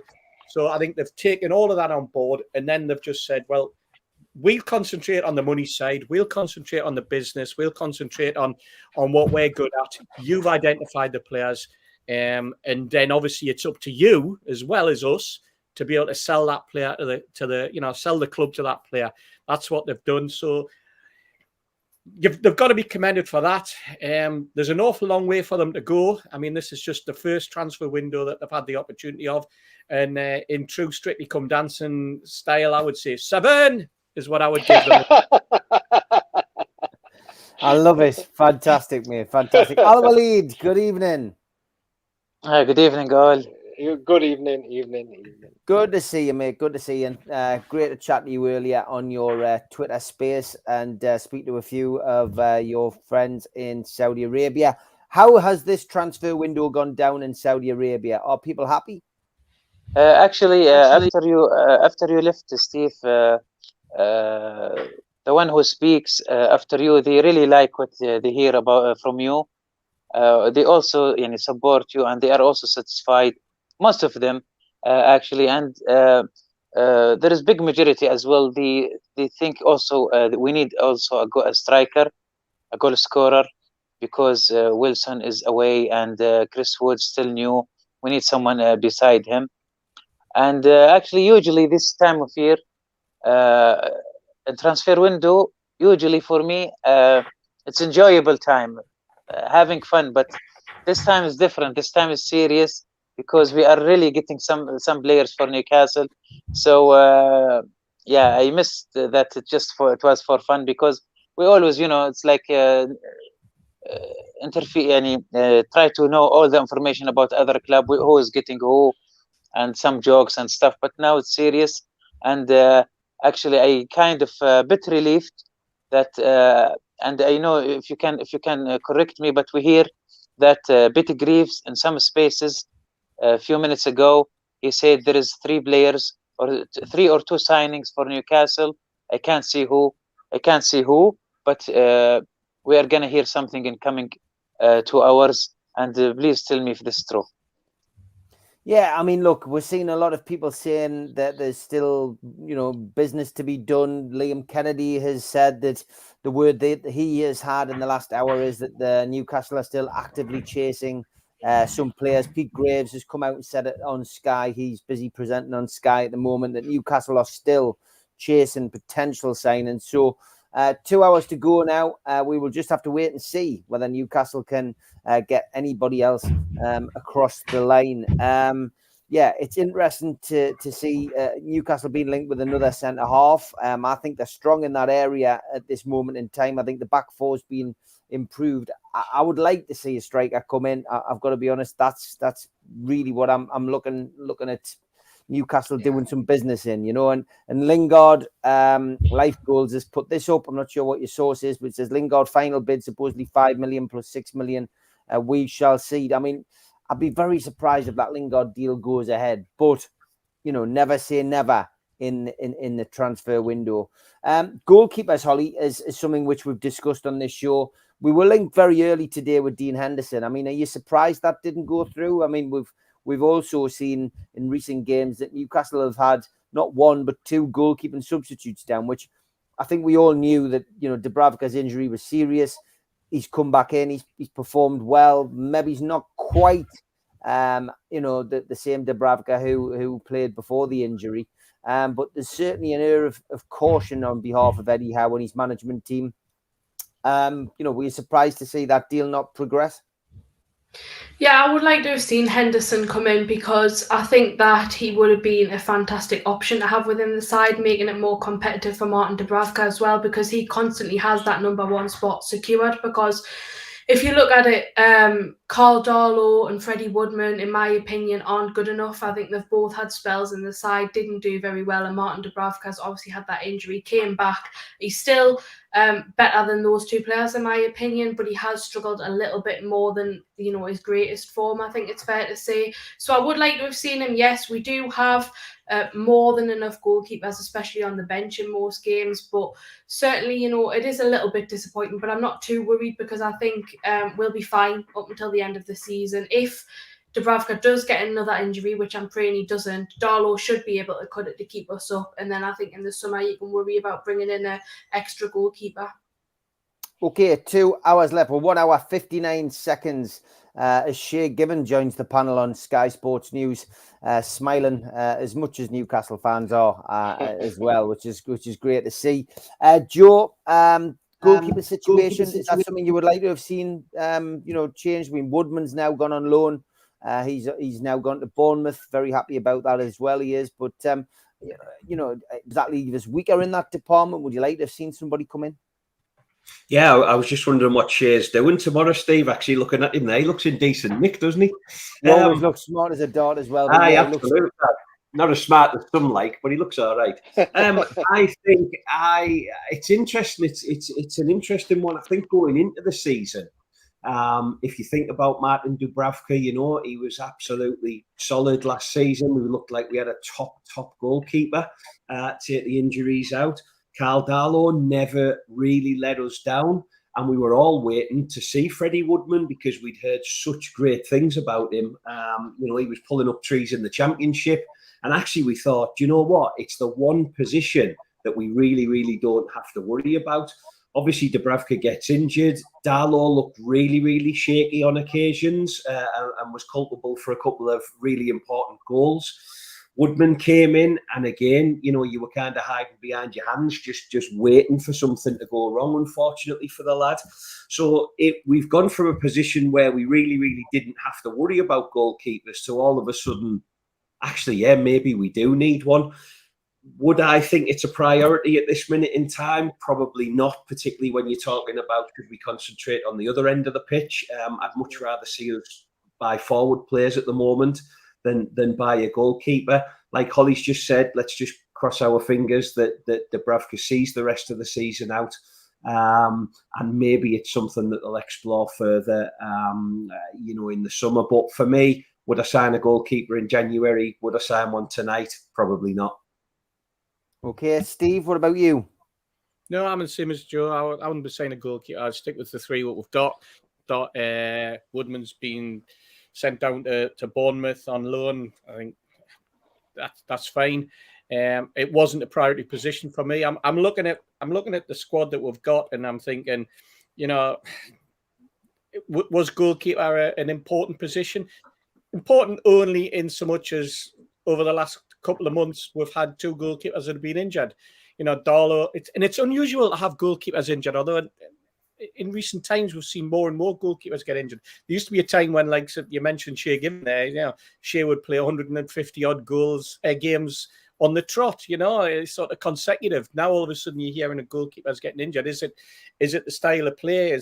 What is it? Is it the training methods? I'm not too sure, but Dubravka, Darlow, and then Gillespie as your third choice. I think you cannot have more than that in a squad. I think we all laughed and scolded Bruce at the start of the season when he put four goalkeepers in the squad and took other players out. So no need for it. Is Henderson good? Yeah, he's a good goalkeeper. But why did Henderson want to leave Man United? Because the goalkeeper that's been getting torn apart for the last couple of seasons at Man United has suddenly hit a rich vein of form. And it's as simple as that. All of a sudden, he's become their best player this season. Last season, I think the Man United fans will be screaming for Henderson as their number one choice. That's the fickleness, I suppose, of football fans, or the fickleness of Man United fans anyway. Might as well keep sticking a knife into Man United while we're on this show for the next hour and 45 minutes. So I'm quite happy with what we've got. And it probably means that coming the weekend, Darlow will be injured, Gillespie will have to come in, and Dubravka will be injured as well, and I'll be left with egg on my face. Donald, would you have liked to seen a new goalkeeper come in? Probably not in this window, because as all the other members of the panel have said, we're all right in that. I mean, we've got Dubravka, absolute quality. Summer window, yes, because therefore somebody like a Henderson coming in the summer means he gives our number one competition, pushes him hard. You know, but this window, we've got the defense that we needed. We've got a defensive midfielder in Bruno. Yeah, we ain't got that, but we've got the priority positions in, which we've got today. Goalkeeper wasn't priority, so no. But as I said, hope we haven't put the gypsy's curse on the goalkeeper and he gets injured next game. So there is that worry, but no, not in this window now. Okay, our lead goalkeeper. Did we need to strengthen there? For now, I'm happy with Darlow and Dubravka. And if we have one more one more centre back, we will not be worried about goalkeeping. Great. Matt Ritchie is trending on Twitter at this moment in time. A lot of people talking about the left back situation. A lot of people saying that Ritchie's been a great servant to the club. But people surprised that Matt Ritchie hasn't gone anywhere, that he is still there. I think the consensus of opinion is that passion alone really doesn't make him a good footballer. I mean, Holly, you and I have discussed Matt Ritchie on more than one occasion. I've been a big Matt Ritchie fan. I've defended him many, many times. That stopped a few weeks ago. His legs for me have gone. His brain saying one thing, his feet can't do the job anymore. I mean, for me, great servant of the club. It's time to move on. Again, just somebody taking up a squad position, which, I just can't see him being used again. No, I agree. I think he'll be a fantastic voice in the dressing room, but I think that's all he'll bring, unfortunately. He's got the heart, he's got the passion. I think more than anyone, he'll want us to stay up this season. Of course, he served for the club in the Championship last time as well and did a fantastic job. But unfortunately, I think since that injury he got from Hamza Chowdhury against Leicester in the League Cup a couple of seasons ago, he's just never been the same player. I think that really, really did ruin him more than people realise. And unfortunately, it's really caught up with him now. I think he'll probably be looking to end his career shortly. He might have one more move, maybe back to Bournemouth. I could see that happening. But unfortunately, I just don't think Matt Ritchie's going to cut it for Newcastle anymore. An interesting point Joe Holly makes that, he's good. He'd be good in the dressing room. Yeah, absolutely. And I would just echo that. I mean, he's been an absolute favourite, hasn't he? The lad had run through a brick wall. Who can forget him volleying the corner flags into the crowd and all that? And he absolutely wore his heart on his sleeve. At a period in time for Newcastle United where invariably we didn't really have many players of that ilk. We didn't really have footballers who'd run through a brick wall for us. So he'll always go down as a bit of a hero of mine. I think, I've got a soft spot for left-footed footballers, and Ritchie was no exception. I just think, unfortunately, time has caught up with his legs over the past, certainly 2 seasons. But he just looks a yard or so off the pace. He looks a little bit slow into the tackle now. The silly tackles and the needless yellow cards start to come. He's turning into a little bit of a heart in mouth player for me now. I watched him captain the side against Cambridge, and I think for the first time I was thinking to myself, mate, I don't really know outside of sentiment kind of what you're bringing now, particularly when you're watching Trippier on the other side of the park bombing up and down. So, yeah, absolutely love the guy. I think he'll probably be a little bit of a cult hero of ours, looking back. Do you remember the time Ritchie did this and this? But in terms of quality, I think it's time to go. And I think then going back to the point I made at the beginning when we joined the show about Jamal Lewis, I honestly wonder if we would get more use out of Lewis staying into the squad and thinking about moving someone like Ritchie on. Because if Lewis goes or Lewis doesn't get a squad number and Ritchie does, I'm not entirely sure what part he's going to play from now till kind of the end of the season. So it's a little bit of a strange one, although, if there's a bit of sentiment left in the game, then fair enough, because I guess he deserves it. Yeah, Dan Burns passed his medical, and the other breaking news is that Newcastle midfielder Matty Longstaff is set to join Mansfield Town on loan. So that is another one out of the door, and the squad looks a little bit thinner. But yeah, Dan Burns passed his medical, yet to be announced on Sky Sports, but that's coming in from a few reliable sources. And but a lot of people suggesting Joe Linton could play up front as well. It's an interesting one. I mean, we've seen Eddie Howe get the best out of him as a midfielder.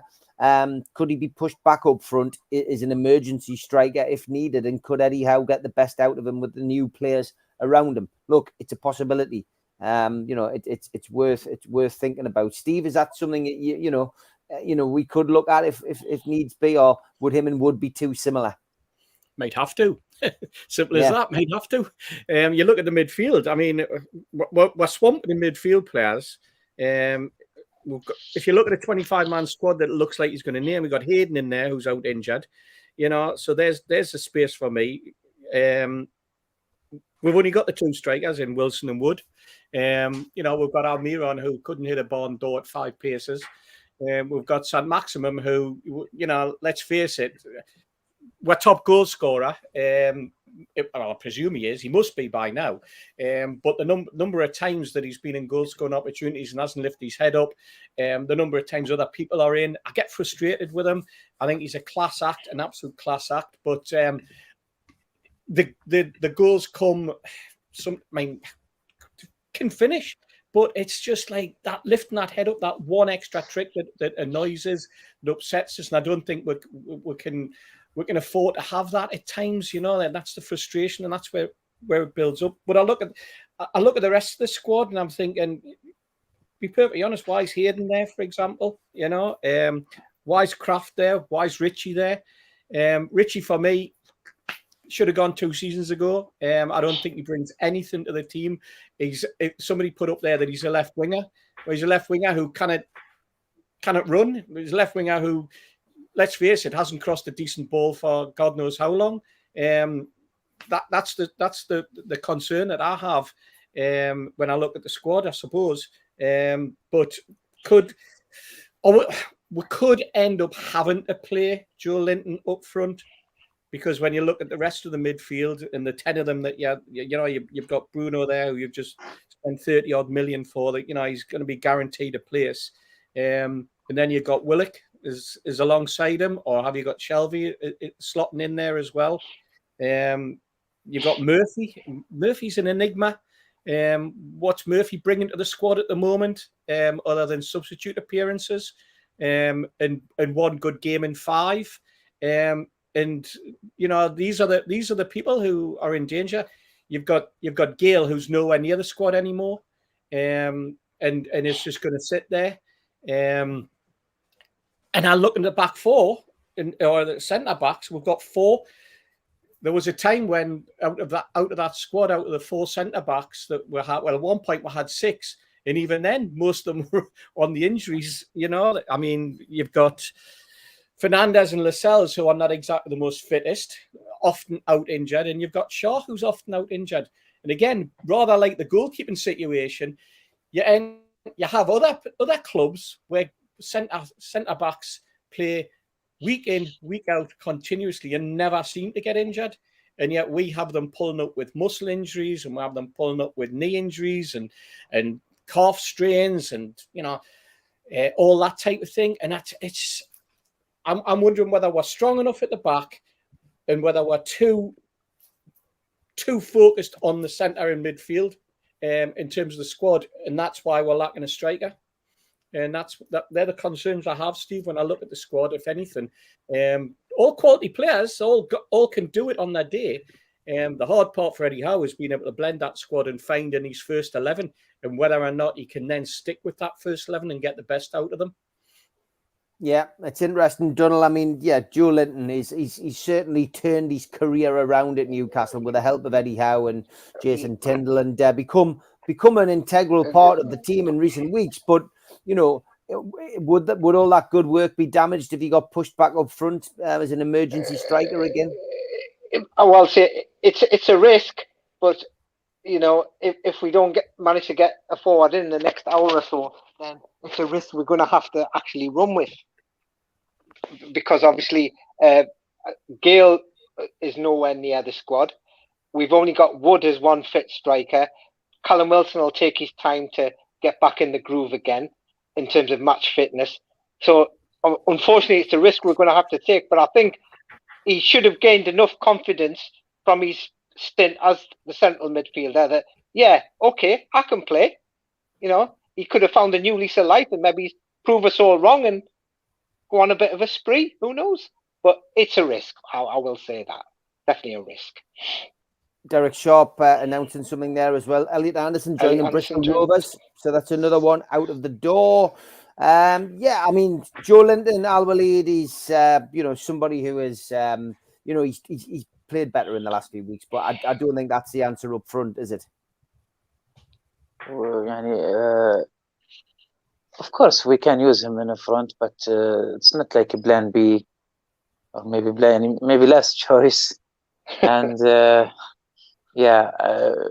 we still have I think if we needed a striker, maybe Saint Maximin will be a striker. I think better maybe than Joe Linton. And I'm trying, I have some information, and I just maybe hold it up, but I can't talk about it now. I catch some practice in Jeddah for the team, and I noticed Matty, Steph, and Dwight Gale was have some part of the training separately. So I can't feel they were neglect from the team for part time of the training. So maybe that's why I can. I just saw the news. Matty Staff is being on loan, and maybe Dwight Gale as well. Also regarding Wilson, my friend he attended the game, and he was sitting near to Wilson, and he asked him when you will come back to play. He said 2 weeks. So hopefully, and this is, and he said I asked him by myself. So that's I think is the good news, and hopefully, and I'm still hoping we have what you call it, usually the top of the cherry of transfer. Last thing we have last, the cherry on the top, in next hour. Okay, fingers crossed, mate. Yeah, it'll be good. Gary Milliken asks a question to the panel. Holly, will give this to you first. Should we have gone for Aaron Ramsey, or was that too much of a risk? I think it'd be too much of a risk. I think he's another player that would probably spend more time kind of with the fitness team, injury prone. Not for me. I wouldn't have went from personally. Same question to you, Joe. Would you have gone to Aaron Ramsey? Looks like he's going to go to Rangers. I think initially, Steve, when his name came up, I was thinking, is he better than what we've got? Yes. Is he the type of lad that we need in the side? Arguably, yes. You know, he always puts a shift in, particularly when he's playing for his country. Although thinking then about the squad, and I was writing the midfielders down as Steve was mentioning them there. And I'm thinking again in terms of priorities, is that what we needed? Particularly if we knew, or as soon as we got the sense that Bruno was coming, I think another one would have just been one too many, and making the numbers up. So what I am interested in is the fact that he's gone to Rangers. I'm sure that's a tremendous signing for them. I'd love to know what the motives are. So whether he himself, with the greatest of respect to Scottish football, is wondering if his Premier League days are over now. Certainly his Serie A days are over now. So, I won't lose any sleep over Ramsey not coming. Okay. What about you, Steve? Aaron Ramsey, not a name that really I would have fancied. I've got to be perfectly honest. I would have taken Aaron Ramsey at a stroke. Perfectly honest, I would have. I'm not joking. I'm not just being flippant here. I really would have. The reason Aaron Ramsey's gone there is because apparently Juve are paying his entire wages. So there's an incentive for him. He's carrying on the same money, which is apparently well over £250,000, £300,000 a week. Because let's face it, Glasgow Rangers, even after getting rid of Jermaine Defoe on 90 grand a week, allegedly, could never have afforded his salary. So great move for him. And the other reason being, of course, that Juve didn't want him. So it wasn't a case of any other reason than clearing him. It wasn't financially that they didn't want him. They just didn't want him in the squad because they needed the place to take up for somebody else. So that's, I would have taken him. I would have certainly had him in my squad ahead of the likes of Hayden, for example, or Richie. You'll get goals out of Aaron Ramsey. You're getting a quality player. And I would have had him at a stroke. He'd have scored more goals than Almiron will ever score for Newcastle United if he'd given him the chance as well. Could put it that way. Okay, Donald, Aaron Ramsey. Yeah, definitely. I mean, definitely an upgrade on what we already had. But there's only one sort of dark cloud there, would be his injury record, because his fitness is a bit sus. But other than that, I would have taken him. But due to his fitness and injury record, it's probably no from me on that score. Because at this moment in time, we can't have the injuries are not much use to us, as we all know. Donald, we've got Hayden who's out injured, and we've got Richie who's got one leg, and they're going to be in the squad. So I'm just looking at it from that perspective, Yeah, true. But that's the only thing, as I say, with Ramsey. I mean, he's great for Arsenal, I mean, obviously, you're not a bad player if you get signed by Juventus, are you? Rubbish players don't get signed by Juventus, but as I say, just a fitness element. But you know, it would definitely have been a quality signing. But hey, we got Bruno. Yeah, we did. We got Bruno in. Just listening to Keith Downey there, it does sound as if there is no further business to be done. He hasn't quite said that, but he more or less said that Newcastle are fairly happy with it. Well, happy with the business that they've done. You know, they've hit a few brick walls. I will be very surprised if anybody else comes in. Joe, did you want to make a point? Yeah, sorry, Steve. Yeah, sorry. I was just going to make that exact point just as Dunhill was talking there. I was listening to Keith Downey, and I think what he was suggesting was that the Etikite deal was the one that we really, really wanted and the one that we were confident on. And I think the minute that then we found out that that wasn't the case and he was staying in France, it looks like that's the end of the business. So I guess it wasn't for the want of trying. We can't make people come if they don't want to come. Interestingly, though, what he didn't mention was Dan Burn. Now, we know he's been there today, I assume, getting his medicals and stuff. So whether that'll get announced in the next hour, but allegedly that's it for us. I can finally take this bloody tie off. Have we seen Steve? Have we seen Keith Downey loading his cameras into his hire car? Not quite yet, but I think it means that we'll be able to have a slightly earlier night than we were anticipating, which is good news for all of us on the panel. But we'll see what Al Walid has to say about Ramsey. What's your views on Ramsey? Well, I didn't think Newcastle went strongly toward Aaron Ramsey. Of course, he will be a good addition, but if you tell, and I know maybe it's kind of different position, but if you ask me who you prefer, Guimaraes or Aaron Ramsey, I will choose Guimaraes as well. Of course, both of them, but Guimaraes for me will be better. He's still have, I think, a better future. But for Ramsey, I don't think his name more than performance, I believe. Yeah. Okay. I mean, look, from my perspective, it's been a really good window. I really cannot complain with what Newcastle has done. I think the business that they've done in this window has been great. And again, like I said earlier, the proof of the pudding is in the eating. Let's finish off tonight's show. It's been a great show. Big thank you to everybody who's taken part. Holly, just final words on the transfer window. Are you happy? And is this squad good enough to keep Newcastle United up? Yeah, I am happy with the window. I think it's been arguably one of the best transfer windows in my lifetime, actually. Just in terms of how much we strengthened the squad in various positions as well. It's not like we focused on just bringing in attacking players, just bringing in defending players. We've strengthened across the park. And I think, of course, that's going to give you more confidence that we can stay up this season. Am I going to say, yeah, we're going to be fine? No, it's not my style. I think, as you touched earlier, I've been pretty much the most negative person on this show all season. So that's not going to change. After a few games, seeing the new players, if we get the results, then maybe it will. But I still think it could go down to the last game of the season against Burnley away. That's how I feel personally. But I think these players are also capable of doing a great job in the Championship if it came to that, but I'm not going to depress everyone too much. So yes, it's been a great window, very, very pleased, and I'm looking forward to the next few games to see what kind of talent they've brought to the team. Okay, Joe, same to you. Good window, and is this team good enough to stay up? Yes. No, it is. Of course, it is.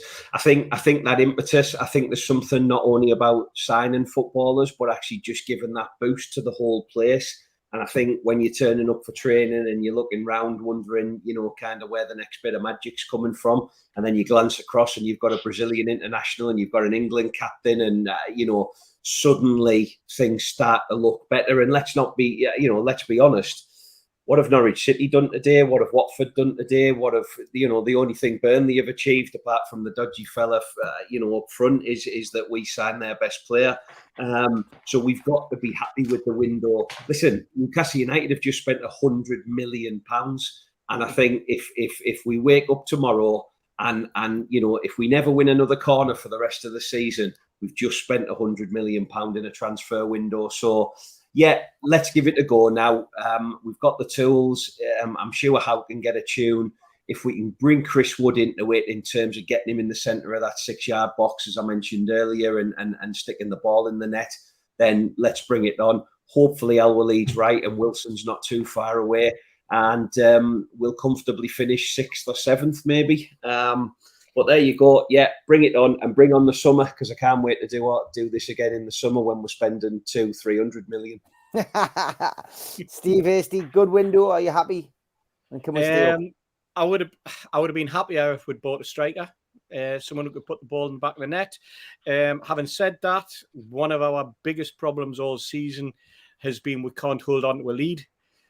So if we can get a goal, and we've got those defenders that we've bought who can strengthen us at the back, and we can have a little bit of strength in the centre midfield as a defensive midfielder that we've got with Bruno, then, you know, the blend is starting to come good. That, I think, is probably the way Eddie Howe would look at it. I've strengthened my defence. We do occasionally have goals in us. The problem's been holding a lead. If we can hold a lead, we can pick up some 3-pointers in the next few weeks, start to show the rest of the league that we're meaning business in terms of wanting to stay up. Will we stay up? I'm a glass half full man, always am. Yes, we can stay up. Has it been a good window? At the end of the day, I have to say yes, because having had 28 windows under Mike Ashley, if we can only turn around and say yes, it's been a good window, because we've actually done some business that looks as though we've bought some quality footballers. Whether it's enough, time will tell. Time will tell. As I say, I would have loved to have seen a goal scorer.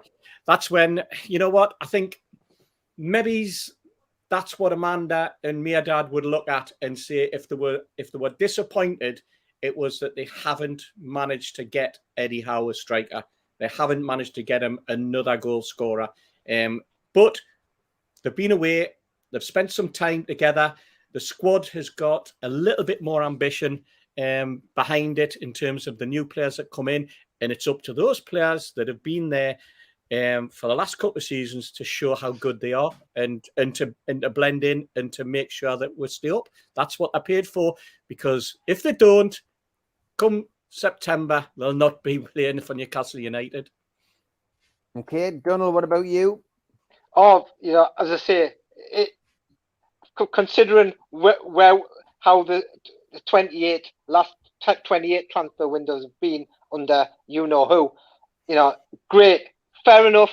One little blip. We didn't get that centre forward to help, you know, as a backup for Wilson. But, you know, we're strengthened. We had a problem. Our Achilles heel was the defence, and we've sorted our Achilles heel with them signings. And, you know, we bought a defensive midfielder in who other top 6 teams in Europe, etc., we're all looking at thinking, fancy him, but we've stolen a march on him by buying Bruno, who's not just for this season, hopefully for a few seasons to come yet. But as I say, the proof in the pudding of the window will be in the results in the next few weeks, stroke months. But a great window, happy days, and hopefully we stay up and we enjoy 22-23 in the Premier League. Al Walid, last word to you. Well, if you remember, last year we only bring Willock, and he changed a lot of things, and almost now we have, I think, we have a team. Almost we have a new brand defense, right back, center back, left back, and we have Guimaraes, which most of the fans I read they call him, nickname him pianistas, like the piano. He really can master the midfield, which we really need. I think this most important signing.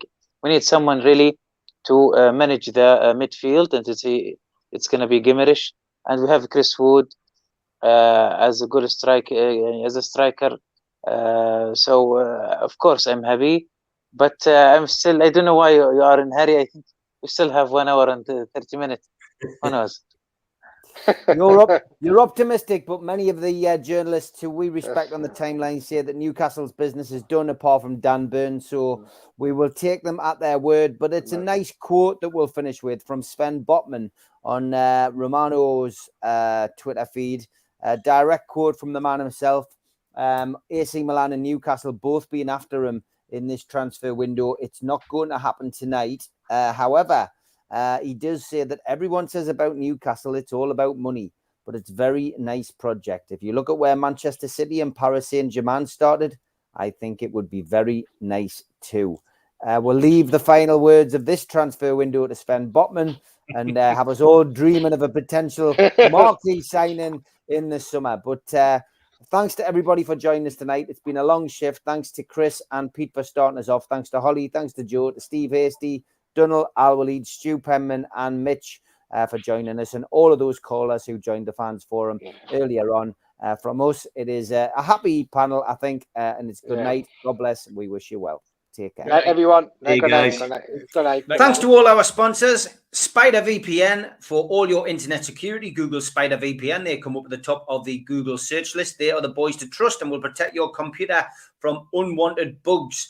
Skipsandbins.com, telephone 0800 25 45 25 3, email inquiries at skipsandbins.com, website www.skipsandbins.com, easy contract, free and pay-as-you-go waste collection. Thanks also to L&G Family Funeral Directors, 0191 389 7245, and to Garden of Healing Dispensary, CBD hemp and cannabinoid specialists, www.thegohd.com. Thanks also to Arcot Interiors for all your kitchen necessities. You can find them at the bottom of Heaton Road, and Google Arcot Interiors. They come up at the top of the Google search list. Thanks also to qtechshop.co.uk, the makers of pool tables and snooker tables in Wolves and Newcastle, and the guys who run our website, nufcmatters.com. Thanks also to jabsignature.co.uk for all of the flyers that they do for us. Thanks to Media Arts for all the video work. If you're a first-time visitor to the channel, please subscribe. Hit the Newcastle Legends logo in the bottom right-hand corner, and that's it. You can subscribe for free. We still do 7 shows a week, and they are all free. Hit the thumb up underneath the video to like it. Click share to your social media, and drop into the comments box to speak to like-minded Newcastle fans. We're also available as a podcast on iTunes and Spotify and other podcast providers. The show usually goes up 24 hours after the show. If you want to join the NUFC Matters cult and get a cup, a pen, a scarf, and your membership card and entry into the monthly draw, put your phone over this QR code and it will take you straight to the website. Failing that, go to nufcmatters.com and become a member. If you want to come and see Malcolm MacDonald pre-match or post-match, we are at the Dog and Parrot. It's kid-friendly and it goes great food and beer, and you can come and meet Malcolm in person before the match or after the match during the season. Make a donation to the food bank via nufcfansfoodbank.co.uk. The matchday bucket is operational 365 days of the year. If you want to follow us on social media, then go to NUFC Matters. We've got a Facebook group and we've got a Facebook page. And if you're into the true crime stuff that we do, then follow Steve Wraith's True Crime Interviews, and that is a Facebook group. My personal Twitter follow-on page is @Steve Wraith, and Instagram is Steve Wraith. Give me a follow on there too.